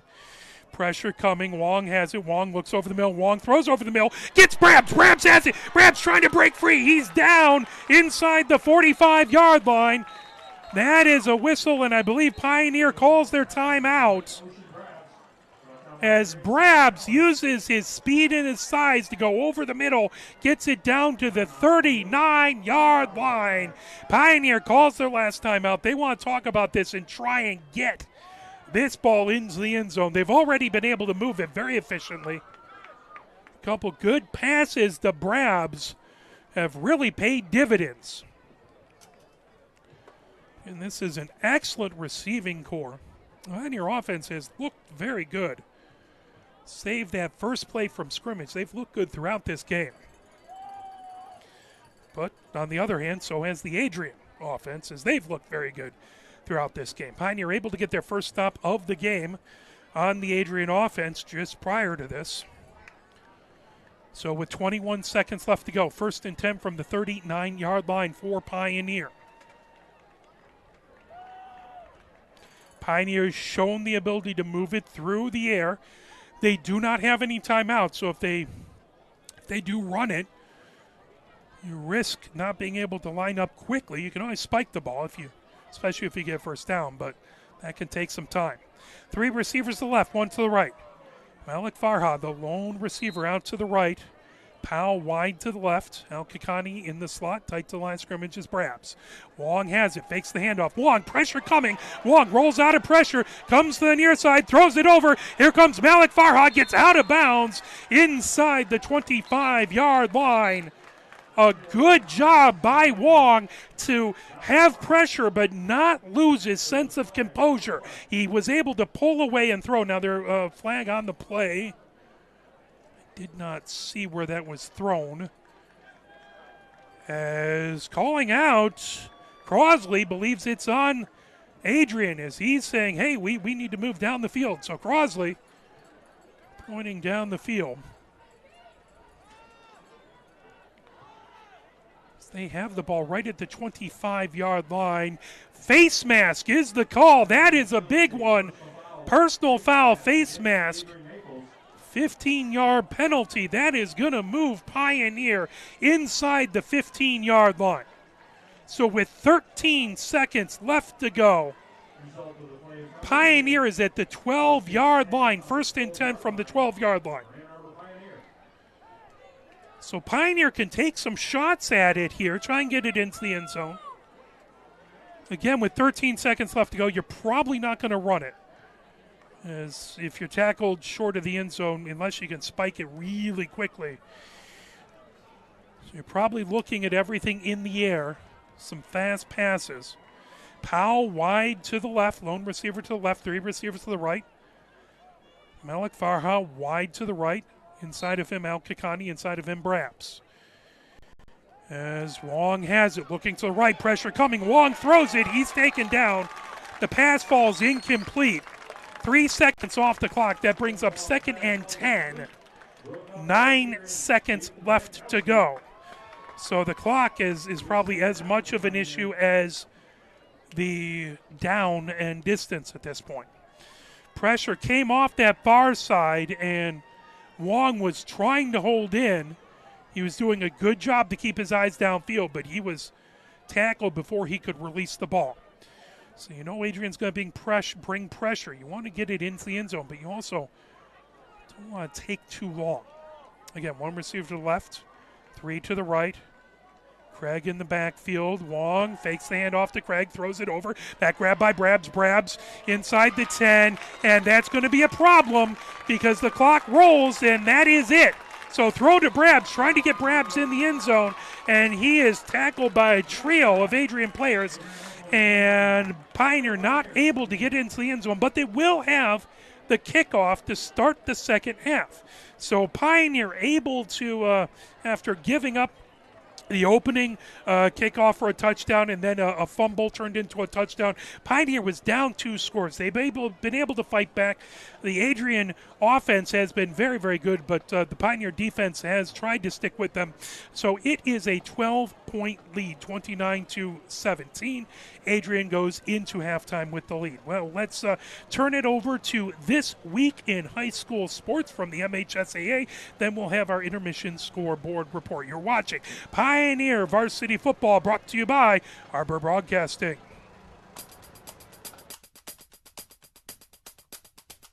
Welcome to the 2023-24 school year, and welcome back to This Week in High School Sports. We'll be with you for the next 26 weeks, getting you caught up on the biggest stories from across the state in the high school sports world. I'm John Ross, and this is This Week in High School Sports, powered by Michigan Student Aid. The start of a new year brings a lot of questions, especially for the families of freshmen or students starting their first year of high school in Michigan. Who plays who? What was the score of last night's game? What are people talking about? Just what is going on here? Well, there's an easy way to find out the answers to all of those questions and more. Make sure you check out MHSAA.com. The site was redesigned a year ago, and now MHSAA.com sees over 10 million visits annually. It's the best place to go if you're looking for a score, a schedule, a story, NPR rankings, and more. Plus, it's been optimized for mobile use, which makes submitting scores on a Friday even easier.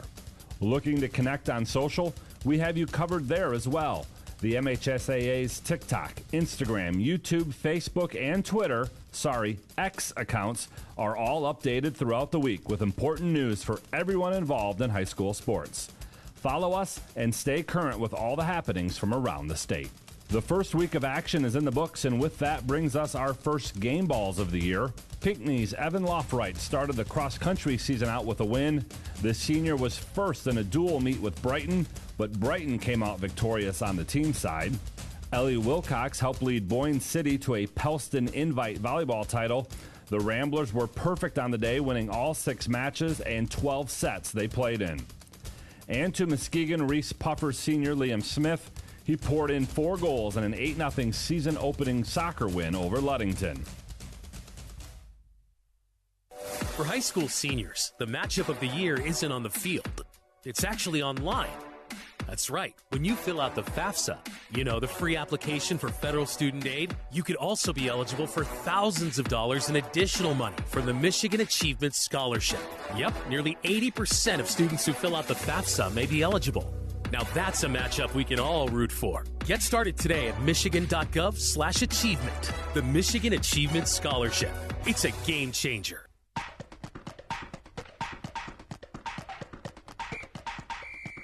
Our weekly Be the Referee feature takes a look at the fine art of officiating with the MHSAA's Director of Officiating Services, Sam Davis. The first week of high school football season is always exciting and sometimes confusing.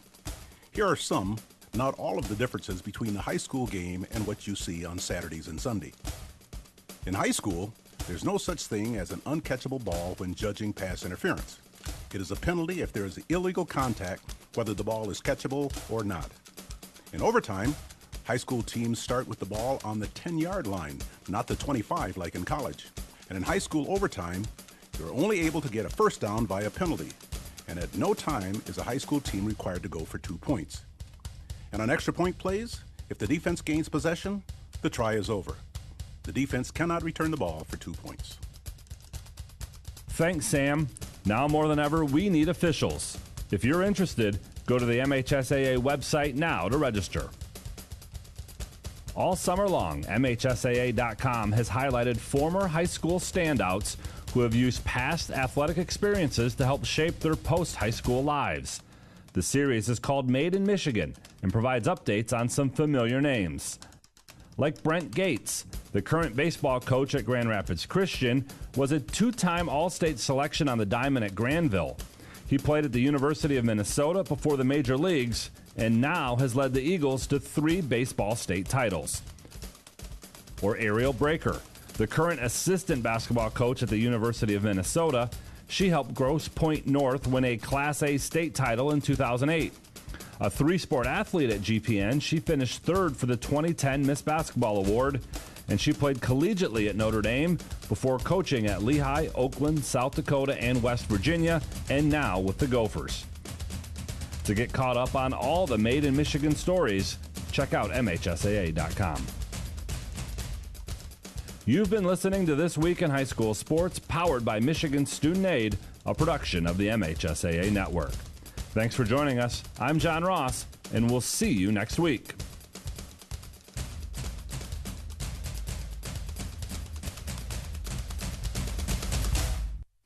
And welcome to the intermission scoreboard report. There's lots of scores to get to from yesterday, so let's hop into things. It was Addison beating Detroit Voyager College Prep 50-14. All of these scores are from yesterday. Almont beat Marysville by a score of 25-0. It was a single-point game between Alpena and Flint Powers Catholic. Alpena winning that one 34-33. Father Gabriel Richard shutout Detroit University Prep 33-0. It was Skyline topping Burton Bentley 30-18. Bay City Central won by a point over Flushing 28-27. Ortonville Brandon beat Bay City John Glenn by a score of 51-12. It was Walled Lake Central shutting out Berkeley 42-0. Birmingham Seaholm beat Bloomfield Hills 27-14. It was a 2-point win by Livonia Clarenceville over Bloomfield Hills Cranbrook Kingswood. That was 54-52. Coleman of Wisconsin beat Bondul of Wisconsin 30-12. It was Saline topping Brighton 42-3. In overtime, Midland won by a field goal over Cadillac 20-17. Marquette topped Caro 22-2. It was Cass City beating Bad Axe 38-8. Centerline shut out Melvindale 34-0. West Bloomfield had a 1-point win 22-21 over Clinton Township Chippewa Valley, that in the Zenith Prep kickoff. It was Grosse Pointe North beating Clinton Township Clintondale 22-0. Parchmount topped Coloma by a score of 24-18. Schoolcraft shut out Comstock 45-0. It was Croswell Lexington beating Saginaw Swan Valley 37-7. Parma Western beat Divine Child 21-7. It was Edzo Ford topping Lincoln Park 25-21. Yale shut out Dearborn Heights Annapolis by a score of 56-0. Detroit Catholic Central topped Dearborn 28-7. It was Detroit Country Day shutting out Detroit Mumford 51-0. Detroit East English beat Detroit University Prep Science and Math 42-6. It was Detroit Lincoln King beating Southfield Bradford Academy 28-6. Dearborn Heights Robichaud beat Detroit Old Redford 42-20. It was Detroit Prushing shutting out Detroit Western 30-0. Flat Rock won by a point over Dundee 20-19. It was Harrison Township Lance Cruz beating Ferndale 30-12. Corona shut out Fowlerville. That was a 40-0 score. 8-point win by Grand Rapids Kennewa Hills over Fruitport 18-10. It was Grand Valley beating Grand Blanc 41-13. Grayling topped Roscommon 36-22. It was Allendale over Greenville 28-8. Grosse Pointe South beat Port Huron Northern 38-3. It was Fowler topping Grosse Pointe Woods University Liggett 54-14. Bridgeport beat Gowan. There was a JV varsity doubleheader. They won that one 54-14. Or excuse me, that was Bridgeport. That was 26-15. Then it was Hancock beating Lance 56-14. East Kentwood topped Heartland by a score of 35-10. It was Holland Christian 42 and Holland 6. Grand Ledge scored 37 versus Holland West Ottawa, who scored 30. Hudsonville beat Howell by a score of 28-2.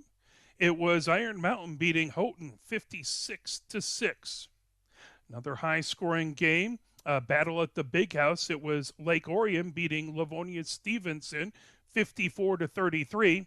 Pioneer rival Huron also played at the Battle of the Big House. Lapeer beat them 40-13. Petoskey beat Ludington by a score of 32-14. It was Macomb, Dakota beating Dearborn Fordson 42-13. Manchester topped Whitmore Lake 42-6. It was Manistee shutting out Kalkaska 45-0. Maple City Glen Lake was able to shut down and beat Manton 34-18. It was Manson County Central over Wyoming Goodwin Heights 27-7. Monroe beat Jackson 24-6. It was Western Michigan Collegiate beating Monroe St. Mary's Catholic Central 36-4.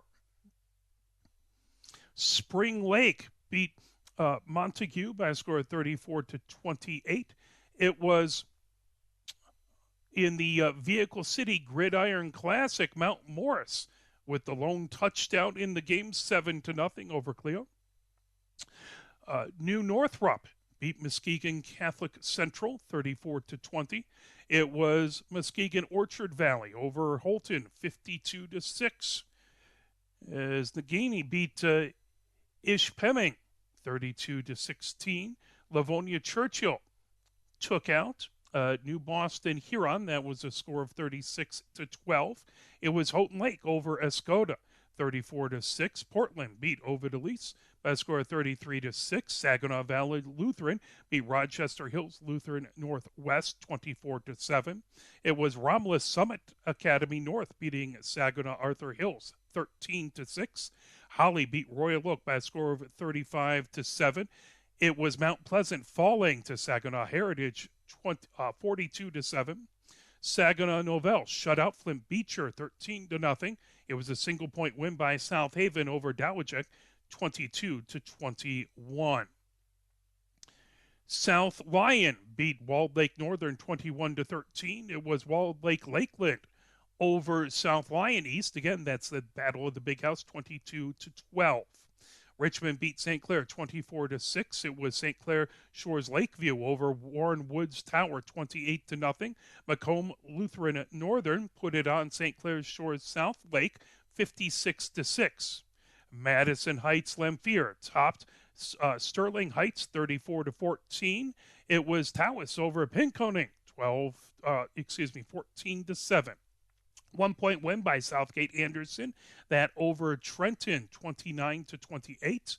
Troy shut out Macomb Lance Cruz North 21-0. It was Fraser with the 8-point win over Troy Athens 14-6. Another 1 point game. Utica topped Rochester 22-21. It was again at the Zenith Prep Kickoff Classic. Walled Lake Western beating Waterford Mott 42-27. Warren Fitzgerald fell to Warren Mottville 16-30. It was Warren Lincoln shutting out Mount Clemens 24-6. Milford shut out Waterford Kettering 7-0. It was 34-7 as Wayne Memorial topped Lansing Eastern. Westlake John Glenn had a win over Redford Union 58-18. It was a 34-28 win by Whitehill over Hudsonville Unity Christian. And the final score from yesterday that was reported, Brownstown Woodhaven beat Wyandotte Roosevelt 40-21. We will be back with your second half action. Here are 5 more good reasons for multi-sport participation. Multi-sport athletes are more coachable. They have higher athletic ceilings. They become better talent in the long run. They have higher sports IQs. Their sports skills transfer, and they are better teammates. Multi-sport participation is cross-training for life. Learn more at the MHSAA website. A message from the Michigan High School Athletic Association, promoting the value and values of educational athletics. Here are 5 good reasons for high school multi-sport participation. Fewer overuse injuries, less opportunity for emotional burnout, exposure to different kids and coaches, exposure to different roles, and learning to compete better. Being a multi-sport participant can help a kid become a more well-rounded person. Multi-sport participation is cross-training for life. Learn more at the MHSAA website. A message from the Michigan High School Athletic Association, promoting the value and values of educational athletics. As we have about 30 seconds counting down from halftime, a fantastic job by the Adrian Maple Band at halftime. It is 29-17. Adrian with the lead again. It started off, Pioneer kicked it off, and it was a run all the way back for a touchdown on the opening kickoff. Then Pioneer, their first play from the line of scrimmage when their offense had it was a snap that just went over the wide receiver running back's head, and that turned into a fumble that was taken away by Adrian. Adrian able to score on that. So Adrian was really given a 14-point lead. Since then, the Pioneer offense has been able to score on every possession since then, but I think there was one more that they were stopped. But after that, they were able to score on every possession since then, save the last one where they came close, but they ran out of time. They were able to stop Adrian on the last possession of the half. That was the only possession the Pioneer defense was able to stop Adrian. So the Pioneer defense is going to look to get a big stop. But first, the Pioneer offense will take the kickoff, and they will hope to get this down to a single-point game if they're able to take it down and put it into the end zone. As they just put a couple more minutes back up on the clock. Again, we want to talk about the upcoming schedule. The next game is going to be at home. That is going to be the 1st of September. So right when the calendar rolls over to September, that will be next Friday, 7 o'clock. That will be versus the Lincoln Rail Splitters. So fellow SEC Red opponents, come on down for a huge SEC matchup game. We'd love to see you at Hallway Field. Please, we'd love to pack the stands, get all the energy going Pioneers' way, and try and get a big opening win versus a good Lincoln team. Then Pioneer goes on the road over to Saline. That will be on September 8th, 7 p.m. game over at Saline. So again, that'll be a tough matchup. Saline still continues to have a fantastic quarterback, C.J. Carr. They were explosive last season. Pioneer will need a bunch of fans in the stands to try and help them out to stop the Hornets and get the win. Then they come back home for Wagon Gate. CTN will be there, so if you want an alternative to our broadcast, CTN will have the game the next day over on their YouTube channel. We will be live. So that will be Dexter in town playing at Hallway Field on the 14th of September. Again, that's a 7 p.m. game. Then the next week, will be versus Bedford at Hallway Field. That is on the 22nd of September, 7 p.m. game over hosting Bedford. So please come out to that. Then they go on the road on the 29th. They will be at Monroe High School. Never an easy place to play. They host Skyline. That will be homecoming for Pioneer. That will be on the 6th of October, 7 p.m. game hosting Skyline. That will also be on CTN, so they'll have it the next game. We'll have it live. So come on down and enjoy the homecoming festivities. They will be playing at Huron High School on the 13th. We'll see if we can do that game or not. Huron does have the NFHS network. If we're unable to do that, it will be broadcast there. Though that does require a subscription. And then finally, senior night. Looks like CTMA will be there that day as well. The final home game, the final game of the regular season will be October 20th as a 7 p.m. game versus Pinckney. Last season, Pinckney able to beat Pioneer at Pinckney. That was a, what was that? That was a 20 to 41. So 41 points for Pinckney, 20 for Pioneer. Pioneer will look to get a little revenge on senior night. That will be October 20th at 7 p.m. So please come on down, mark your calendar. We'll do our best to have at least the home games, if not some of the away games as well. Adrian, we want to thank them very much for allowing us access to their fantastic press box and access to broadcast the game. We really appreciate that. 12 minutes up on the clock. We're getting ready to go. Pioneer will take the kickoff. They're down by 12. They'll look to cut it to a single-score game as Pioneer comes out onto the field. Running back deep. Akram Farha. Wide to the far side. Back deep to the far side. Al-Kikani looks like he's going to be back deep to the near side. Up backs, bowling out there. As well as 22, who I don't have. McCoy, one of the up backs, and Gary. Akram Farha and Al-Kikani sitting right around the 10-yard line. Back deep. Hassan set to kick off ball. Right between the hash marks, a little further to the right. Here comes the kickoff by Hassan. End over end, buzzsaw-like kick. That grab and then drop a pick back up by Akram Farha. He is taken down right at the 25-yard line.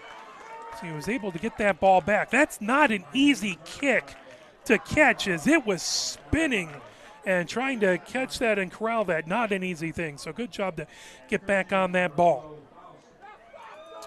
1st and 10 for Pioneer from the 26-yard line. 11:56 left to go. Here in the third quarter.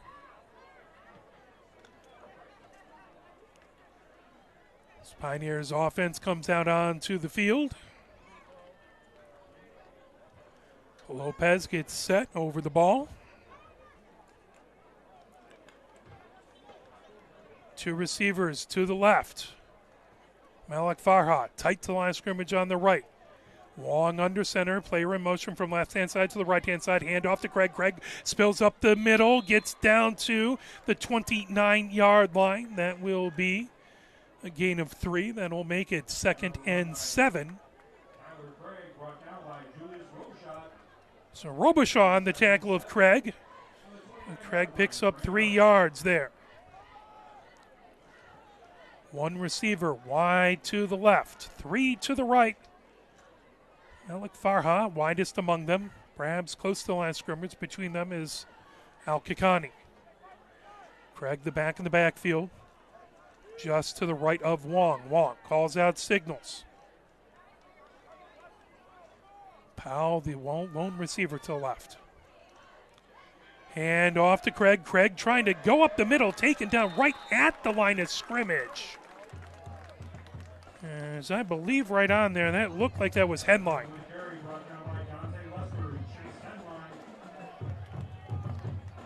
So Headline with the tackle. That will bring up 3rd and 6. We'll give him a yard on that. 10:42 left to go. Empty backfield, shotgun formation, 5 receiver set, gets over to Al-Kikani. Al-Kikani looking for a block. He's taken down in the backfield as they're trying to get Al-Kikani in some space. Wong ended up on his back in the backfield as well as Jankowski took down Wong in the backfield. That brings up 4th and 7. So punt team on for the first time today for Pioneer. Brabs looks like he's back to punt.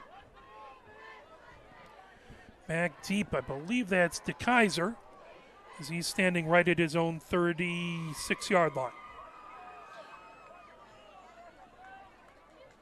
Grab by Brabs. Brabs boots it away. Low line drive. Grabbed by DeKaiser up past the 40, 45, 50, down to the 45. He crashes forward to the 42-yard line on the near sideline.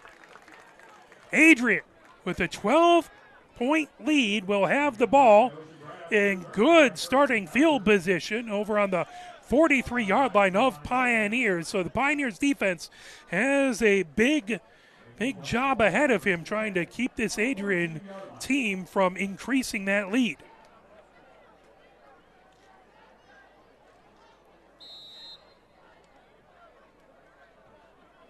Adrian breaks the huddle. 3 down linemen at the line of scrimmage, 4 linebackers as one comes over to blitz. 1 receiver to left. 2 to the right.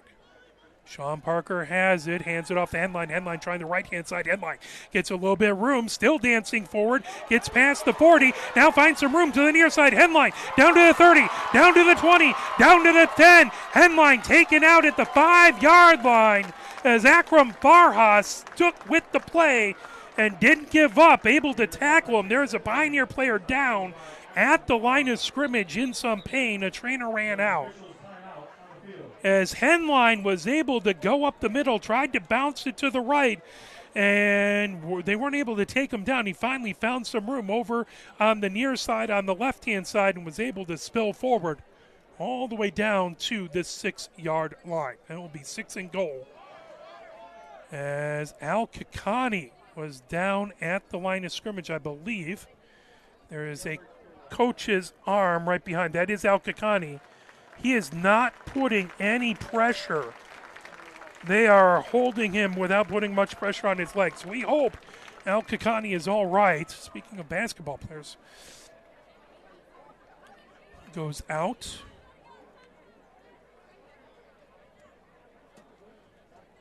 First and goal from the 6 by Adrian. They're up by 12 points, trying to add more. Pioneer team could really use to pick off a pass or get a turnover here.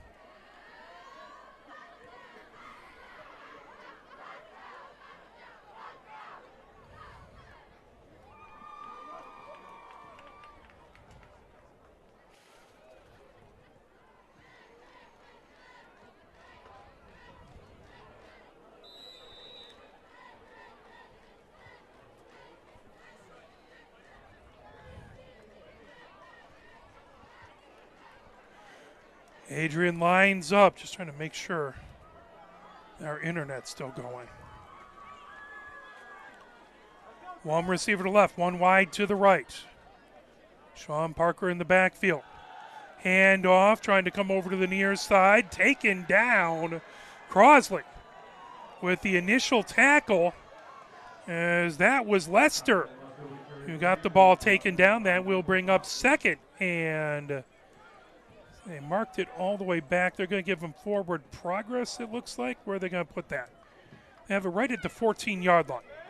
So that'll be second and goal from the 14.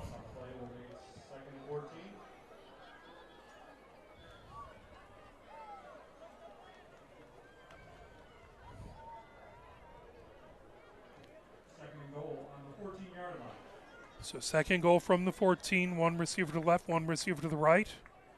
Sean Taylor hands it off, fakes it to end line, rolls out to the right-hand side. Gary Cumming, pass taken down as the pass is complete. And all the way out to Olivares. It's down inside the 5. They're going to mark him at the 4-yard line. That'll be third and goal from the 4-yard line. Olivares with a great catch there.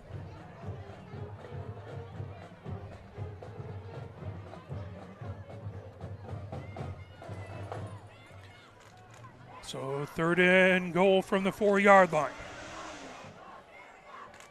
Pioneer trying to get a big stop here. 7:56 left to go. Here in the third, 29-17. Handoff up the middle. Henline is hemmed in, taken down by a trio of Pioneer players. Crosley, first to him again.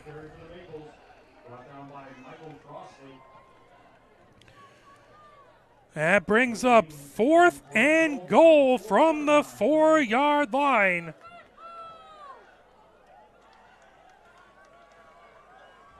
No move by the special teams. Looks like they're going to keep the offense out there for Adrian, as the clock counts down to 7 minutes, 15 seconds left to go here in the third. 12-point lead by Adrian, trying to get it. Heavy running set, now rolling over to the left. There's a throw by Sean Parker, and is it caught or broken up? There was a battle for it. I think Pioneer trying to come down with it. Pioneer says they have the ball. It would be an interception and a touchback. So Jensen able to get the interception on the back of the end zone. And Pioneer with the touchback here comes up with a huge stop on this Adrian team. First and 10 from the 20-yard line.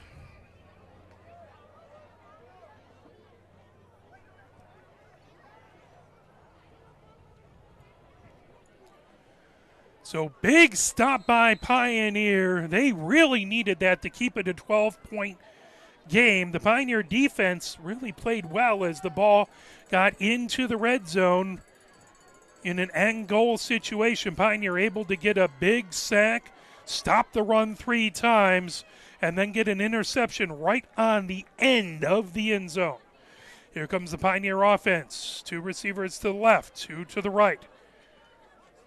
McCoy, the back in the backfield, shotgun formation. Wong has it, hands it off to McCoy. McCoy tries the left-hand side. He has some room. McCoy forward, close to the first down marker. They'll mark him right at the 31-yard line. That's a gain of 11 and a first down for Pioneer.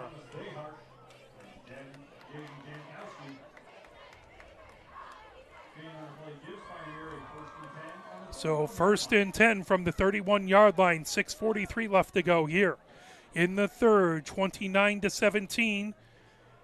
Adrian in the lead. 2 receivers to the left, 1 to the right. Malik Farha in motion from the right-hand side to the left-hand side. Wong has it. Wong back in the backfield. Wong throws over the middle. Wong trying to get it out. Malik Farha has it. Beautiful throw. Malik Farha up the middle, gets down inside the 30, and they'll mark him right at the 28-yard line as it was a throw between the 3 defenders, and Malik Farha cut right through into the middle and grabbed it. Beautiful pass and an even better catch, and Pioneer has it. 1st and 10 from the 26-yard line. 6:15 left to go here. 3 receivers to the left, 1 to the right. As Wong has it, calls his own number coming down the near side. Wong trying to cut forward. Late hit maybe. He was down in that underneath right around the 10-yard line. There was a flag down right around the 16-yard line on the near side. So he was down, and there was a defender that came in afterwards, holding on Pioneer. So nope, it's a Pioneer hold. That will back Pioneer up 10 yards.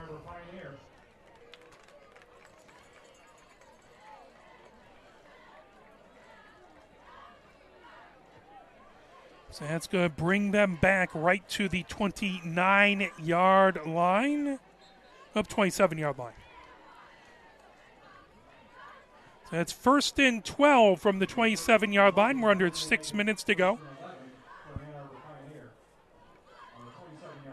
Here in the third, 29-17. Adrian with the lead, Pioneer with the ball on the Adrian side of the field.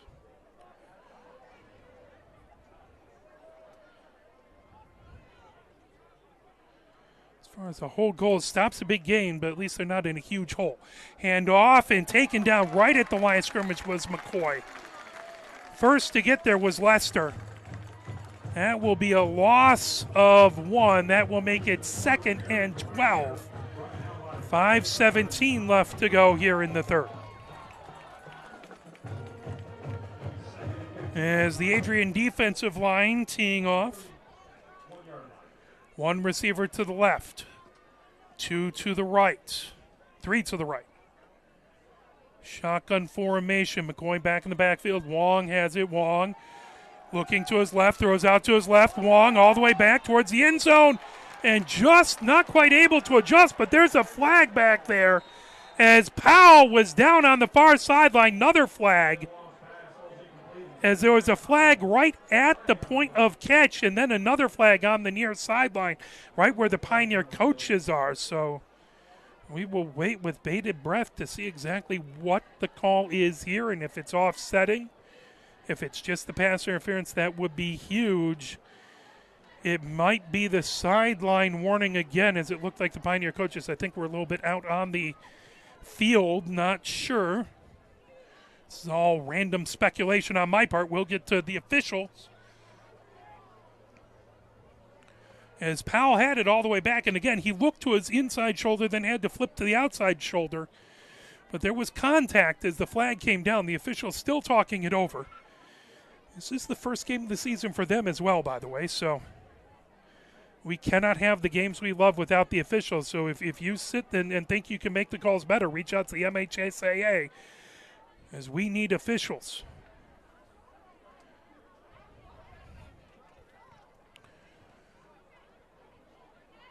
As here comes the call.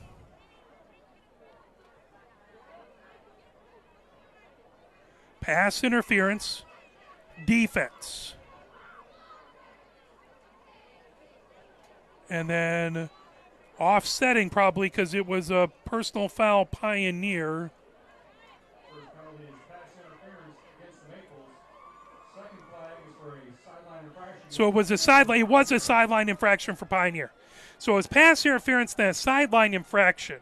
Result of the play and penalties will make it first and 10. So it will be 1st and 10 Pioneer from the 20-yard line. So they had to get out their slide rule, figure that one out. Some heavy algebra to make things happen. 1st and 10 from the 20-yard line. Under 5 minutes to go. 5:49 left to go. 2 receivers to the left, 2 to the right. McCoy, the back in the backfield. Brabs in motion from left to right. As there's a throw over the middle, trying to get it to Powell, and just off of his fingertips. That will be incomplete. That'll bring up 2nd and 10 from the 20. Powell on a slant. There was a lot of traffic over there.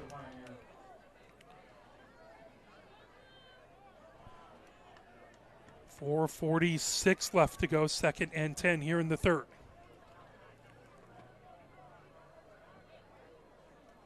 Akram Farha now comes back as he talks to Wong. So Akram Farha wide to the right.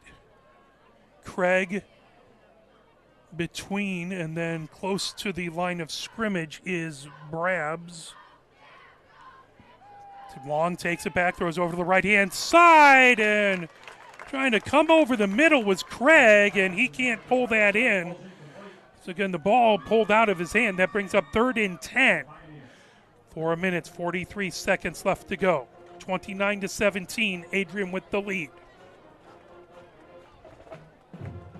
It's a 2-score game. Pioneer had a big takeaway in the last Adrian drive, but they would really, really like to get points here.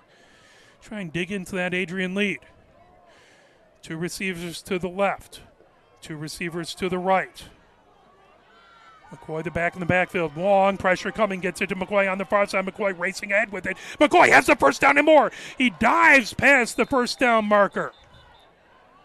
He'll get him down around, I think, the 5-yard line. So big catch out of the backfield by McCoy. Robichar with the tackle. There is a flag down on the far sideline. We'll see if it's a holding or if it's a defensive foul.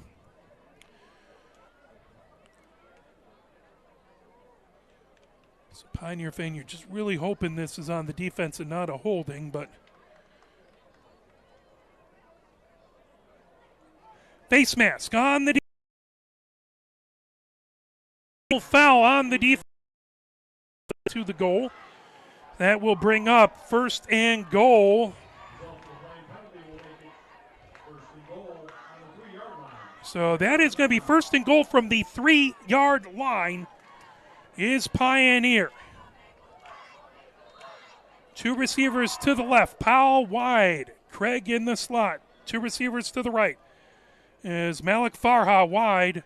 I think that's Brabs inside. Malik Farha goes in motion as Wong hands it off up the middle, and McCoy through and for the touchdown. Houston McCoy finds room, knifes through the line just to the right, and it's a touchdown for Pioneer. 4:20 left here in the third. It's now 29-23. Extra point pending.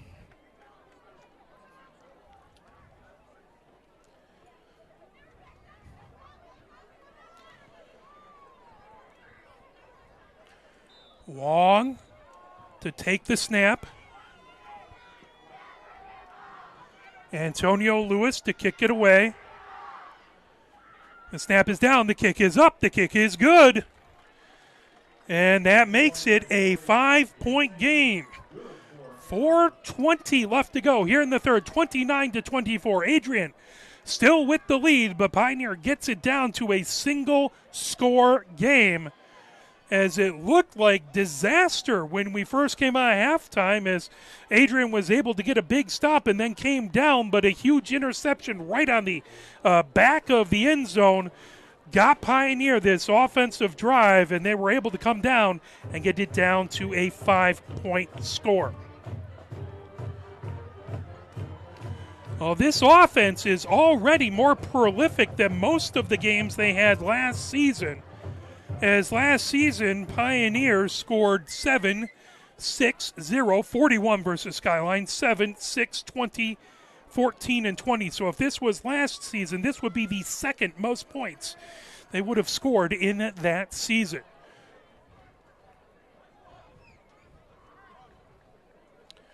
Pioneer comes out onto the field to kick it away. Humid night here, as it is 73 degrees, but it still feels warm as it is muggy.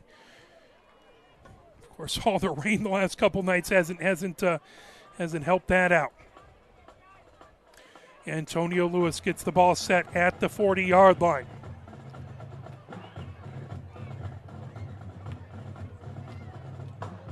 All the way back deep. On the far side, back deep, is Fox. Right kind of in the middle. I believe that's Hassan. That pops up down on the far side as they'll just kick it right out of bounds, and we'll give Adrian the ball, 1st and 10 from the 35-yard line. Good sportsmanship by Gary there to give a couple of the Adrian players a couple props there. That's good. 4:20 left to go here in the third.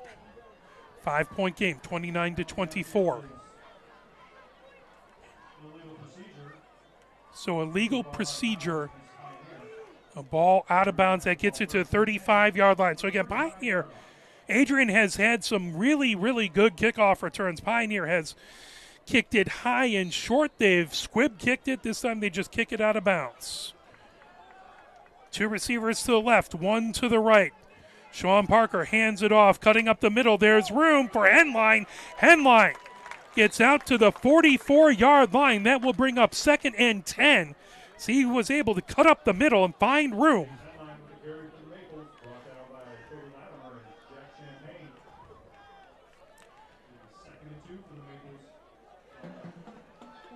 Second and 2 for Adrian. They have 1 receiver to the left. That is Fox. 3 receivers to the right. I believe that's Henline just to Sean Parker's right. Blitz coming. Sean Parker looks out to the right-hand side, throws it to the right-hand side. That's caught. Taken down on the far sideline, but not before they get into Pioneer territory. That'll be down to the 44-yard line.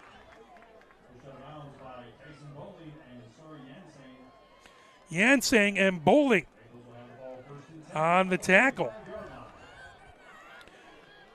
1st and 10 from the 45 for Adrian. 3:35 left to go here in the third. Adrian on the Pioneer side of the ball. 3 receivers to the left, no receivers to the right. Sean Parker calling for it. Henline to his right. Fox, by the way, the widest receiver over here on the near side. Now Henline switches sides over to Sean Parker's left hip. Cornerbacks fairly tight. Quick throw at the line of scrimmage over on the near side. Running ahead with it. Going past the 40. Still on his feet. Down inside the 35-yard line. Down to the 34-yard line. As that was Rembrandt able to get it all the way down. That'll be a 1st down again to Rembrandt. Down to the 34-yard line. 1st and 10 from the 34. 3:27 left to go here in the third. 5-point lead by Adrian, but they're looking to put more together here.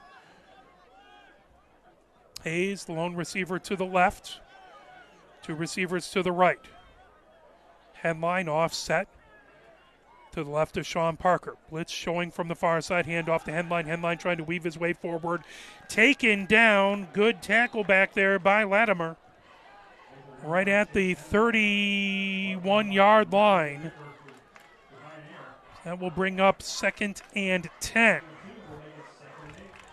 Or 2nd and 8, excuse me. 2 minutes, 45 seconds left to go here in the third. 29-24. Fox comes wide to the left. Lone receiver wide to the left. 2 receivers to the right. Widest among them is Hayes. In the slot to the right is Rembrandt. He had the last 2 catches. Headline offset to the left-hand side.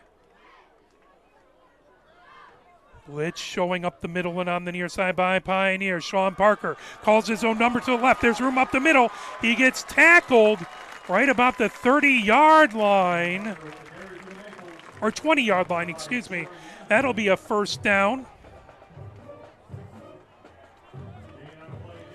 First and 10 from the 19-yard line for Adrian as we approach the 2-minute mark in the third quarter. One receiver to left, three to the right now. And line the back in the backfield to Sean Parker's left. Corner blitz showing from the near side, and they're going to say offsides. As Pioneer was showing a corner blitz from this near side and just jumped the play.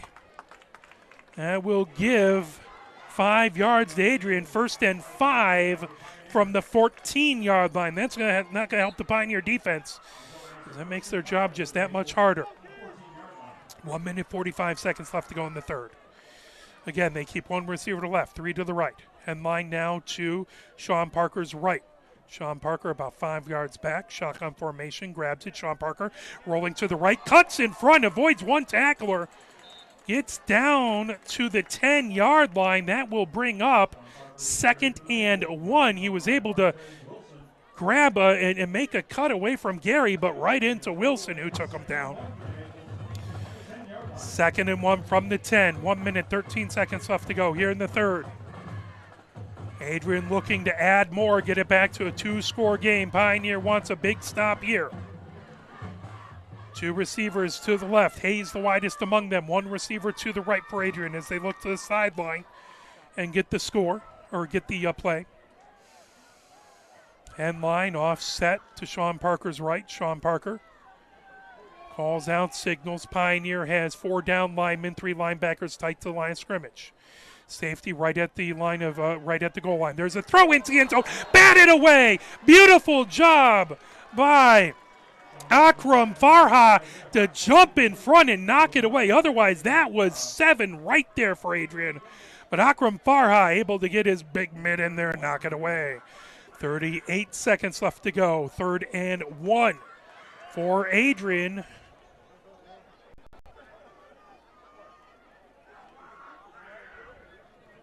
They bring in a new receiving core. Lester heading out on there, as well as Oliveris. As that run up the middle, that'll be a first down. So they'll get that down to about the 6-yard line, as that was a heavy pro set.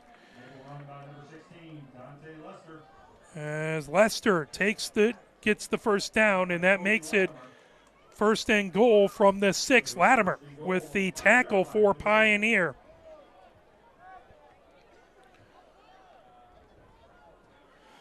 $15 seconds left to go. We'll see if Adrian will try and get this play off, or if they'll let it just come to the end of the quarter and switch directions. Their band is kind of down over to the right.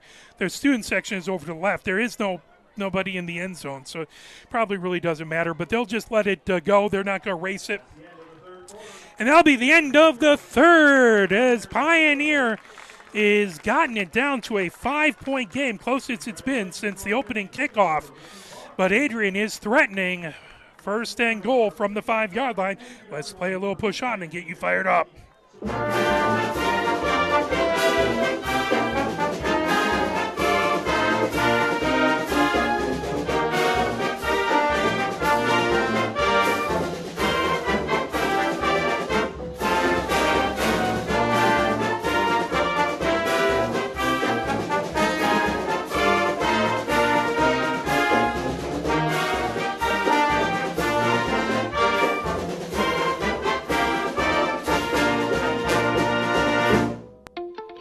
The love of the game draws us to sports, as players, coaches, spectators, and officials. For officials, it's a way to stay in the game they once played, to feel the thrill of putting on the uniform, stepping out of the playing surface, hustling to make the call, and building the relationships which can only be built in sports. If you still have that love for the game, we always need new officials. Register now at MHSAA.com. A message from the Michigan High School Athletic Association.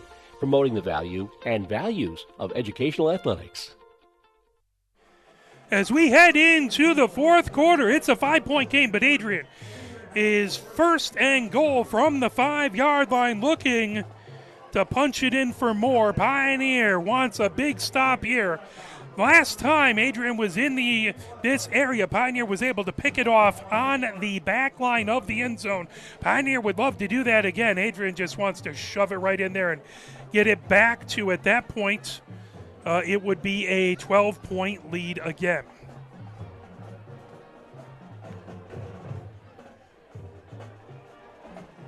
This Pioneer team has not given up. They were put in a really tough situation right at the beginning of this game.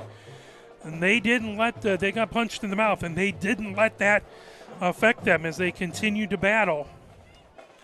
No matter what the final score of this game is. It's a Pioneer team that showed resiliency. Everyone tight.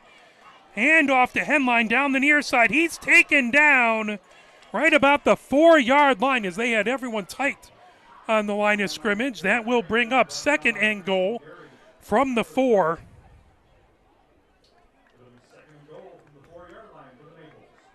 Adrian huddles up. Pioneer all standing at the line of scrimmage. Again they go. Big set, handoff up the middle, trying to power forward. And that will be a touchdown as Lester ran it forward in the jumbo set.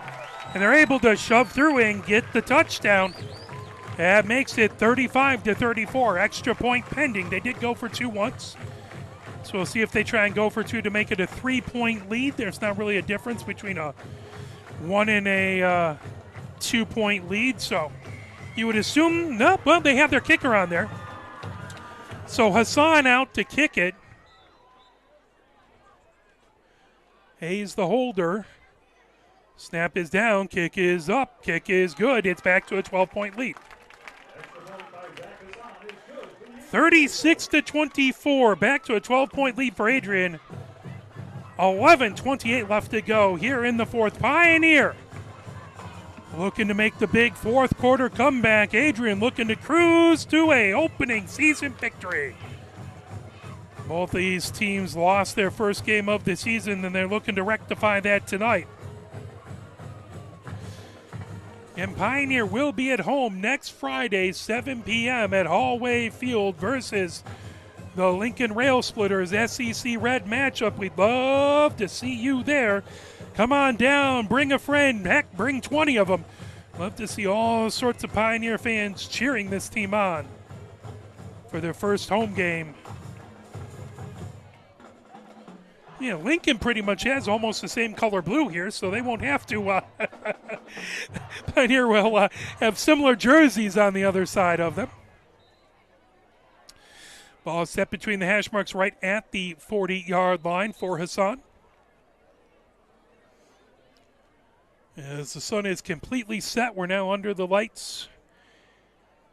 Humid but nice Friday evening to open up MHSAA football play for both of these squads. Back deep for Pioneer. Craig back deep to the near side. I believe that is Akram Farha on the far side back deep. Short kick grabbed by Bowling right at the 38-yard line. He had to go down to both knees to grab it, so he got up to run, but in high school, if your knee's down, you are down. Same thing with college. So Pioneer will take a good field position right at the 39-yard line. So neither team really wants to give the other team a chance to run back these kickoffs. So Pioneer with some work to do. First and 10 from the 39-yard line, 11 minutes, 28 seconds left to go. 36-24. Adrian with the 12-point lead. Pioneer heads out onto the field. Lopez takes his position over the ball. Powell wide to the left. Brabs in the slot to the left. One receiver wide to the right. As tight to the line of scrimmage. There's grabbed. Wong throws it out. Grabbed and the pass caught out to the 49-yard line. Great catch by Malik Farha. That'll move the chains. First down, they'll mark it right at the 50-yard line. First and 10 from the 50, 11-15 and counting here in the fourth. Powell, lone receiver wide to the left, three receivers to the right. Craig the back in the backfield, offset to the right. Wong has it, looks to his right, Wong throws out to the right, that's caught there. Akram Farha goes out as he'll gain about 5 yards. I'm going to mark him out to about the 44-yard line. We'll give him 6 yards. They'll make it second and 4 to the 44-yard line.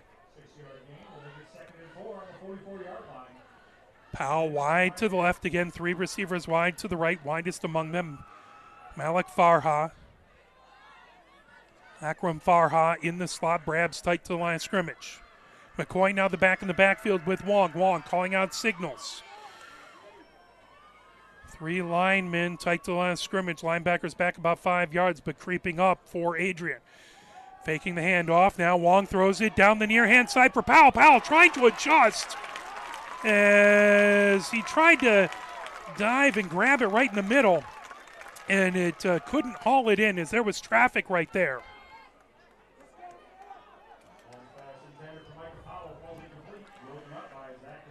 Third and 4, Hassan with the pass breakup. Two receivers to the left as Akram Farha comes over to the slot on the left-hand side. Powell widest to the left. Two receivers to the right. Man in motion as handoff to McCoy up the middle. First down and more as he'll get down to the 38-yard line. That'll move the chains for Pioneer. Good run right up the middle by McCoy. And Houston McCoy picks up that first down. Clock continues to move. 10:39 and counting here in the fourth. 12-point lead by Adrian, 36-24. First and 10 for Pioneer at the 36-yard line. Again, they keep Powell wide to the left. Akram Farha in the slot to the left, and tight to the line of scrimmage on the left-hand side is Brabs. One receiver lone to the right. That's Malik Farha. Wong takes it, steps back, looks to his left, throws it. Malik Farha trying to make his way past. He is taken out after about a 5-yard gain. Little scuffling on the line of the sideline, but everyone separates pretty quickly. Let's see where they mark that. So they'll say he got 4. That'll be second and 6 from the 34-yard line. 10:13. Clock stopped as Malik Farha got out of bounds. They keep three receivers to the left. Malik Farha, the lone receiver to the right. Now Brabs goes over to the right to join him. So 2 and 2, 2 to the left, 2 to the right. McCoy, the back in the backfield. He is going to be offset to the left. Shotgun formation for Wong. Now Malik Farha in motion. Wong back, looking, rolling to his left, trying to find room, gets a block, trying to cut up the middle. He'll try and get down to the 30-yard line. That will bring up 3rd and 2. As Wong, looking downfield, didn't see anything open. He was able to pick up a couple more yards. 3rd and 2 for Pioneer. While they 3rd and short, they have a lot of options open to them. They have been able to run up the middle. They keep 2 receivers to the left, 2 to the right. 4 linemen, tight linebacker looking to blitz up the middle. Wong takes it, hands it off as McCoy trying to get there, and he gets back to the line of scrimmage and not much more. That will bring up 4th and 2. That will be at the 30-yard line, as we haven't seen a lot of Antonio Lewis. He's kicked extra points. He kicked the field goal, but it was fairly close. But this is probably too far for your average high school kicker, as Samaha has graduated. So that puts 5 receivers, 2 to the left, 3 to the right. Blitz looking to come up the middle. Wong alone in the backfield in shotgun formation. 8 minutes, 50 seconds left to go here in the fourth. Huge possession here. Fourth down. Wong has it. Wong rolling to the right. Wong gets the first down and runs out of bounds. As he called his own number, he rolled to the right, saw some green space out there, and was able to beat the safety over to the sideline to get that first down. And we'll be right at the 26-yard line. So first and 10 from the 26-yard line. 8:41 left to go here in the fourth. Pioneer down by 12, but they have the ball just outside of the red zone. Brewer goes off. He takes a breather.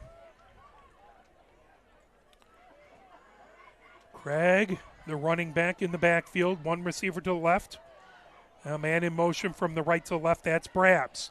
Wong has it. Wong drops back. Wong looks to the right. Wong throws over to the right. That's caught by Malik Farha. Malik Farha trying to escape as he's only able to get back to the line of scrimmage and no more. He is taken down over on that far side. As Pfeiffer able to take him down. Lester was over there as well. 8 minutes, 15 seconds left to go. Second and 10 here from the 26 for Pioneer, down by 12. There is still plenty of time left, but you cannot afford many empty possessions here. 3 receivers to the left, 1 to the right. Wong takes it, rolling to his left. Wong throws it out. That's caught by Brabs. Brabs down to the 30, or down to the 20, dives down to the 15-yard line. That is going to be right at the first down marker. They will say it is a first down. So first and 10 from the 16-yard line. Pioneer continues to drive. And 3 receivers to the left, 1 to the right. Hand off to Craig. Craig bounces to the right. Craig trying to get a block from Malik Farha.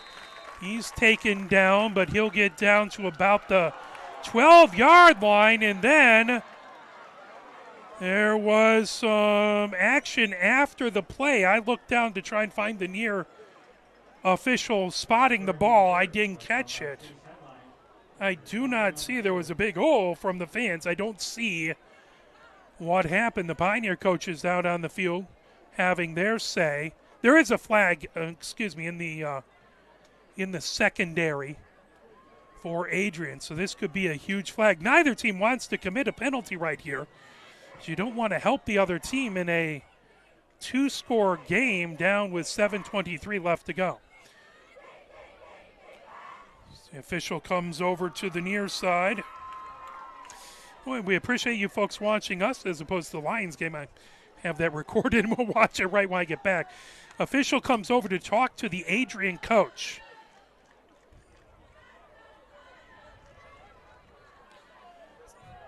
Personal foul, that is on Adrian. First down, first and goal from the 7-yard line. Powell, the lone wide receiver to the left-hand side. 3 receivers to the short side to the right. Craig, the back in the backfield. Currently he is to the right of Wong. Wong looks under. Brabs tight to the line of scrimmage on that right-hand side. Dab all the way back into the backfield. Wong grabs it. His high snap. Throws it into the end zone. Oh, just out of Brabs' reach as Wong almost turned a broken play into 7. Multiple flags out there. But the snap was high over Wong's head. Wong ran back, kept his composure, grabbed it. There's a flag in the backfield for Pioneer, a flag in the secondary right at the goal line. So Wong able to keep it, then he tossed it to the back of the end zone. Brabs racing back and reached out and almost got his fingertips on it. That was close. Now, all the flags on the field, obviously, it probably would not have counted even if he caught it, but we'll see exactly what this is. And you got to appreciate the officials. Anytime they've had any kind of question, they've gathered themselves together, they've talked it over, tried to get it right. Now, they are talking to the Pioneer coaching staff. So whether this is to explain what happened or to see if they want to accept or Check the penalty. We'll see here what it is as the head official comes over to the Adrian sideline to talk to the Adrian coach.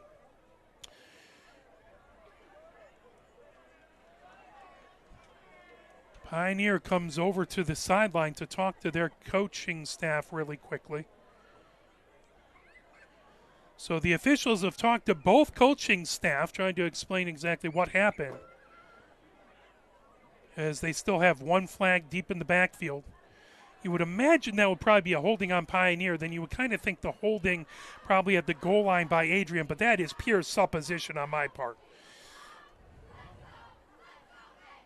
Okay, so that is going to be a legal substitution for Pioneer. So a legal man downfield, excuse me. So a legal man downfield for Pioneer. That's going to back it back up to the 11-yard line. So first and goal from the 11.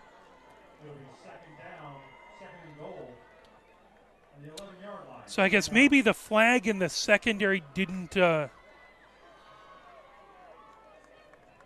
offset there. So two receivers to the left, one to the right.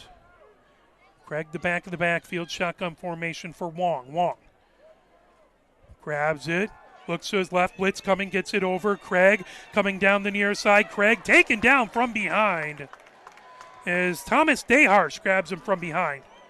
That will be down to the 6-yard line. They'll say 7-yard line. So that's going to be third and goal from the 7. I say Lester did. I swear it was Thomas Deharsh who got him.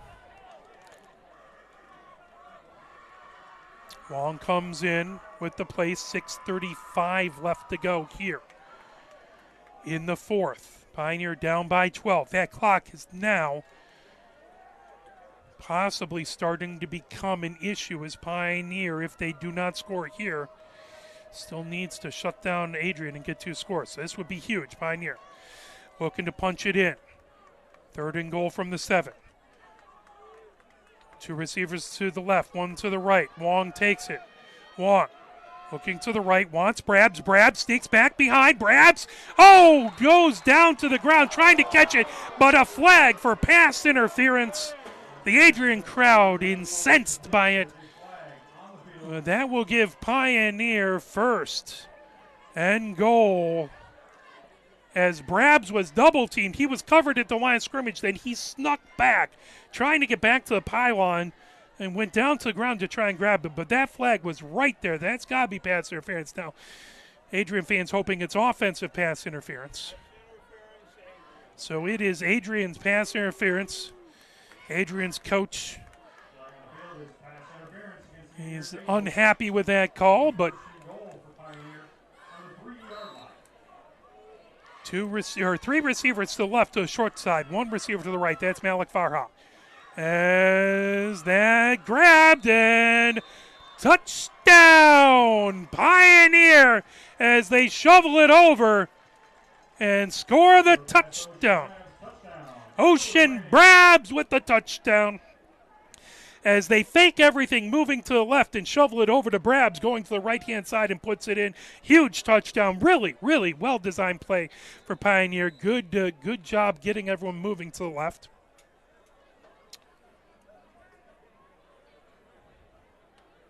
Pioneer looks to make it the field goal. They can get back to a 5, or with the extra point, they can get back to a 5-point game. Now they have their offense on the field, so they're trying to get it down to a 4-point game.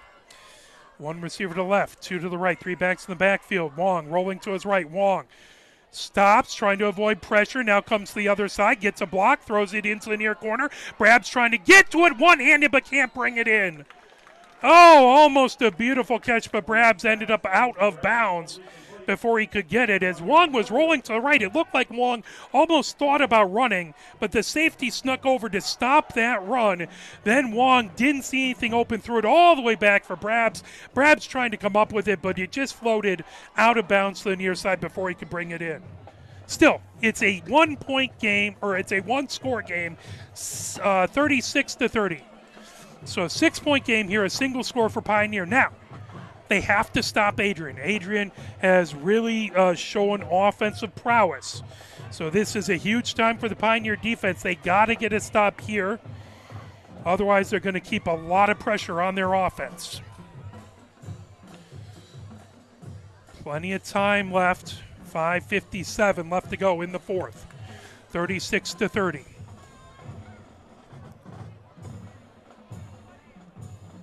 Well, it has been an entertaining first game of the season. Adrian out to early lead, 14-0. Pioneer was able to come back and cut into that. Pioneer's able to cut it to a single score game. Adrian scores, puts it to a two-score game, and we've been playing that here in the second half.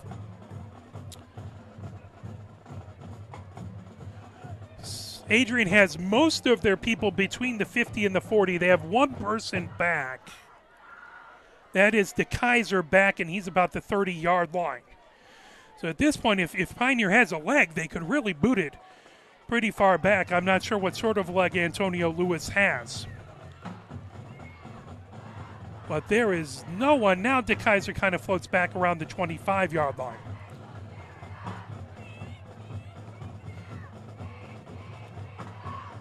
All set right between the hash marks at the 40-yard line. Antonio Lewis, now everyone's gathered close. They run up, they'll do this stop. And then quickly kick it, onside kick, that down to the 50. Gathered in as a good job by Henline to get it. Pioneer, each time they've done the kickoff, they've kind of run up, stopped, and then come back and kicked it away. This time they ran up, stopped, and then walked back a step, then went back to kick it for an onside kick. Henline able to grab it, and that will be excellent field position for Adrian. First and 10 from the 50-yard line. 5:56 left to go here in the fourth. 36-30. Adrian, the Maples with the lead. Two receivers to the left. Hayes widest among it. DeKaiser in the slot to the left. One receiver to the right. That is Fox. Henline, the back in the backfield in shotgun formation with Sean Parker. Three down linemen for Pioneer. Linebackers looking to blitz. Henline comes over to the far side. Henline is hemmed in, taken down. He'll have a loss of 2. As Gary back there, as well as McVicker and Frost. Number of people back there. That will be a 2-yard loss. Second and 12 for Adrian. Well, they'll give him 1 yard. Down to the 49. Now they mark it second and 12. Second and 12 from the 48-yard line for Adrian. Three receivers to the right-hand side, no one to the left. Pistol formation. Sean Parker now looks to the sideline. Henline the back behind him in that pistol formation. DB's about 5 yards off the line of scrimmage for Pioneer. Taken, throwing over to the near side, caught, out to the 50, down to the 45, tackled there. Wilson got him as well as McCoy. Pass out to Fox, so Fox gets about 5 yards on it. Now with the original loss, he gets 7 yards, so now it's 3rd and 5. Third down and 5 from the 45, Pioneers 45-yard line.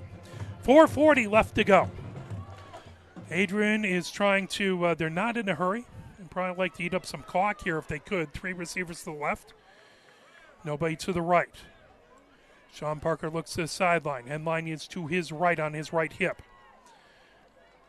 Safety's back about 10 yards for Pioneer. Now they switch Henline over on the right hip of Sean Parker. Sean Parker takes it, blitz to the left-hand side by Gary. Parker calls his own number, tries to get it down. They'll mark him right about to the 41-yard line. That should be 4th down and 1. So 4th and 1 from the 41-yard line. And now here's the question, what are they going to do as they bring three receivers over to the sideline? Looks like they're going to do their jumbo set, as they have two backs and a fullback behind They have been very efficient with this jumbo set.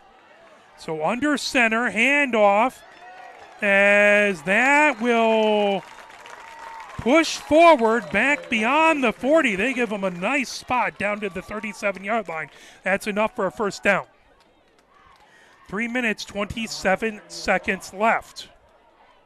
Gain on the play gives Middlesex first and 10 on the 38-yard line. So fresh set of downs from the 38-yard line.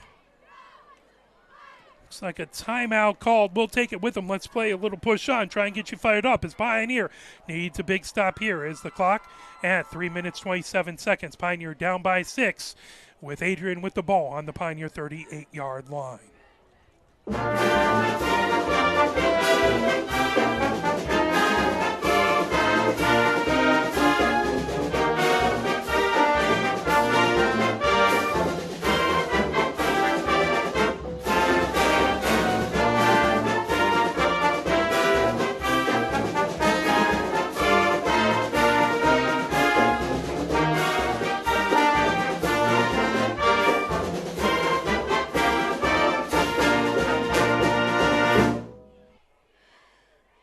First down for the Adrian Maples. They have it at the 38-yard line of Pioneer. 3:27 left to go here in the fourth. 6-point lead by Adrian, 36-30.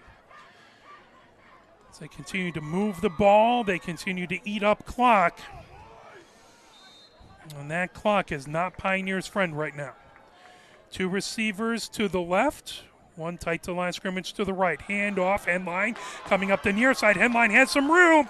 Henline taken down. Good job by Craig to get him down, but that right at the 29-yard line. So that is going to be 2nd and 1. Gain of 9 for Henline. Craig did a good job grabbing him. Otherwise, he could have had a lot of green space in front of him.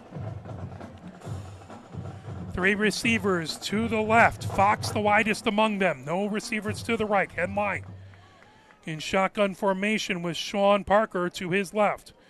Parker looks to the sideline. Linebackers about 3 yards off the line of scrimmage for Pioneer. Showing blitz. That's taken. Backs in the backfield. And throw over to DeKaiser. They're going to say it was incomplete. DeKaiser was in the backfield. That was probably a forward pass, not a lateral. But it just floated out where DeKaiser wasn't expecting it, and DeKaiser looked like he was limping a little bit. Now he looks like he's going to come over to the sideline.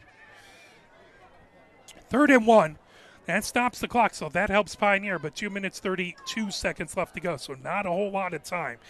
Pioneer needs to get this stop, and honestly, Adrian's probably going to go for it twice here if they don't get this first down. Turnover would be the best for Pioneer, but it's not like you can order those up on demand. So 2 receivers to the left, 1 wide to the right. Shotgun formation, Henline the back in the backfield with Sean Parker. Sean Parker calling his own number, coming to the right. He has the first down, slides down. He gets the first down to the 25-yard line. So that'll make it 1st and 10 from the 25-yard line. Clock counting down. 2 minutes, 17 seconds left to go. That's stopped. Timeout called by Adrian. So Adrian wants to talk things over. They're 5 yards outside, or excuse me, Pioneer called the timeout. I swear they pointed over to the Adrian side. That's okay. 1 timeout left for Pioneer. So they don't have a lot of timeouts left. Adrian has 3 timeouts left. 2 minutes, 17 seconds. So if Adrian is able to score here, Pioneer's probably going to have about a minute or so to try and answer back twice. So it would, well, it's not impossible. It would be a very, very tall task for Pioneer. They'd really have to score quickly, and then they'd have to get an onside kick and score again. With 1 timeout, Adrian's going to be able to take this ball. If they do nothing but just run, they'll be able to take this down under a minute to go. Again, Pioneer would love to force a fumble, if they do throw the ball. At this point, you would think maybe Adrian will be safe and not throw the ball. They don't really have to. They can run the ball, especially they've proven to be effective in the run. The Pioneer defense is in a big spot here as they need to come up with a stop. They need to do it as efficiently as possible. But again, this Pioneer team has fight. They have battled hard in this game. As Adrian was spotted basically a 14-point lead in the first, 4 plays. One receiver to the left, one receiver to the right, everyone else tight to the line of scrimmage. One back in the backfield, pistol formation, hands off to Henline. Henline has some room. Henline trying to get out to the near side, taken down by Craig. He'll get down to the 20-yard line, maybe the 19-yard line. That's bring up 2nd and 5. We're underneath 2 minutes. So the 5 yards, if they can get 5 yards each run, there's no reason for them to throw the ball again. They just want to keep this clock going. One receiver to the left, one to the right. Again, everyone else tight to the line of scrimmage. They have 5 linemen and 2 tight ends. Tight. Pistol or shotgun formation, Henline. To Sean Parker's left. Sean Parker looks over to the near side.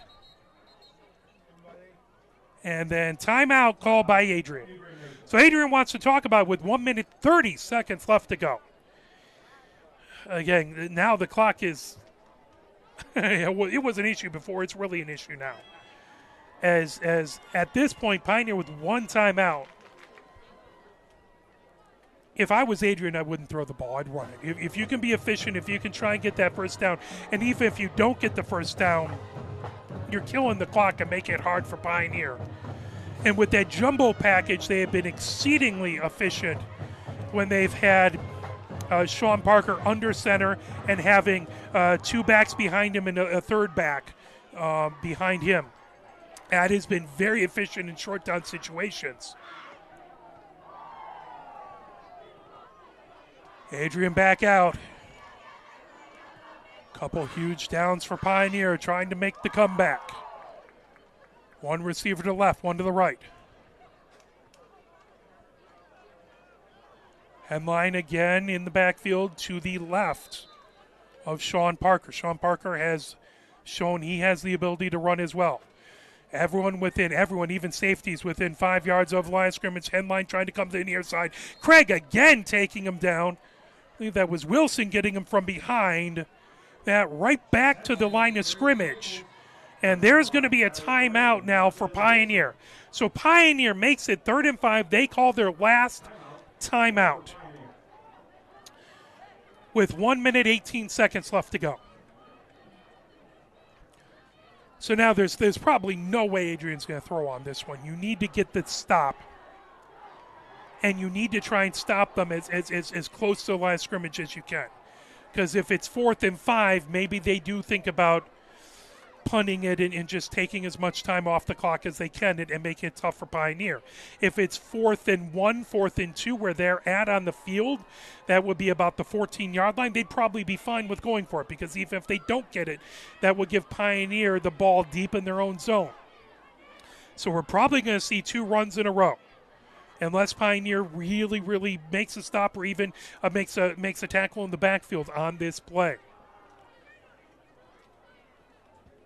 But you got to give Pioneer credit. They could have given up once it was 14-0 in the first handful of plays. They could have just said, you know what, we won 1 game last year, 1 game the year before that, that's it. But they have continued to battle, continued to fight.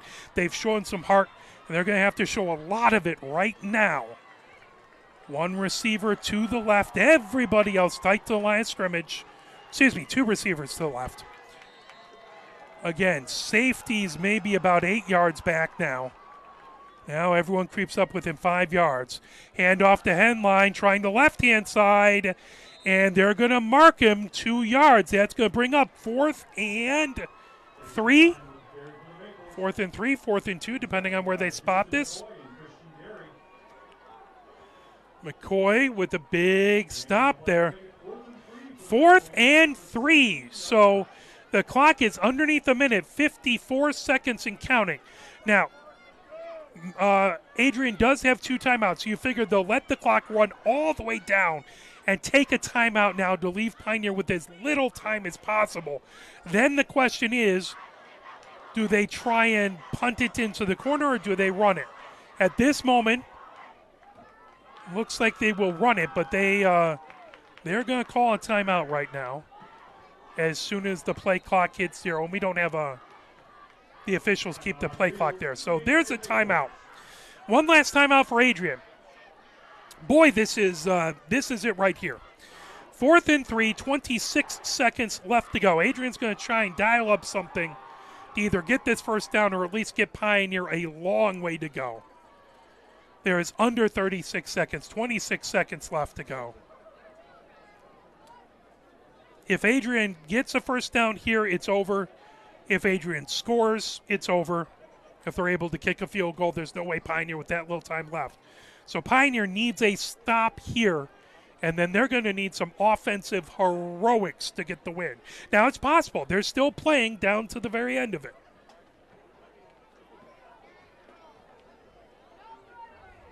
Out comes Adrian.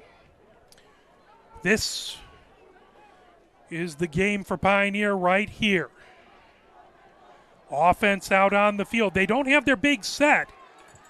They might just need, well, I wouldn't think they'd kneel it down. 3 receivers to the right. Sean Parker in shotgun formation. Headline to his left. 4th and 3. They could just hand it to Headline. He has been good. Headline now switches over to the right. There are no receivers over on the left-hand side. As running forward, first down and more. That'll be the game. As Sean Parker able to sneak up the middle and get the first down. But Adrian will win the game, but Pioneer battled back. They made it a lot closer than the first quarter said it would be. Pioneer never gave up. They continued to battle, and now they will have their sights as soon as they wrap up this squarely set on the Rail Splitters. Lincoln comes in next Friday, 7 p.m. at Hallway Field. We'd love to see you out there next Friday. We will have the broadcast on Arbor Broadcasting, on Twitter, on or X, I guess it's called, and on Facebook. So watch. I want to thank Adrian for allowing us access to the press box and to be here. Thank you to Pioneer for allowing us to come back another season. For our statistician, Mike Butler, my camera person is James Wiseman. My name is Mark Wiseman. Final score, Adrian 36, Pioneer 30. Have a fantastic rest of the weekend. We should be back tomorrow as Pioneer men's soccer will play at 1 o'clock at Hallway Field. We'd love to see you there.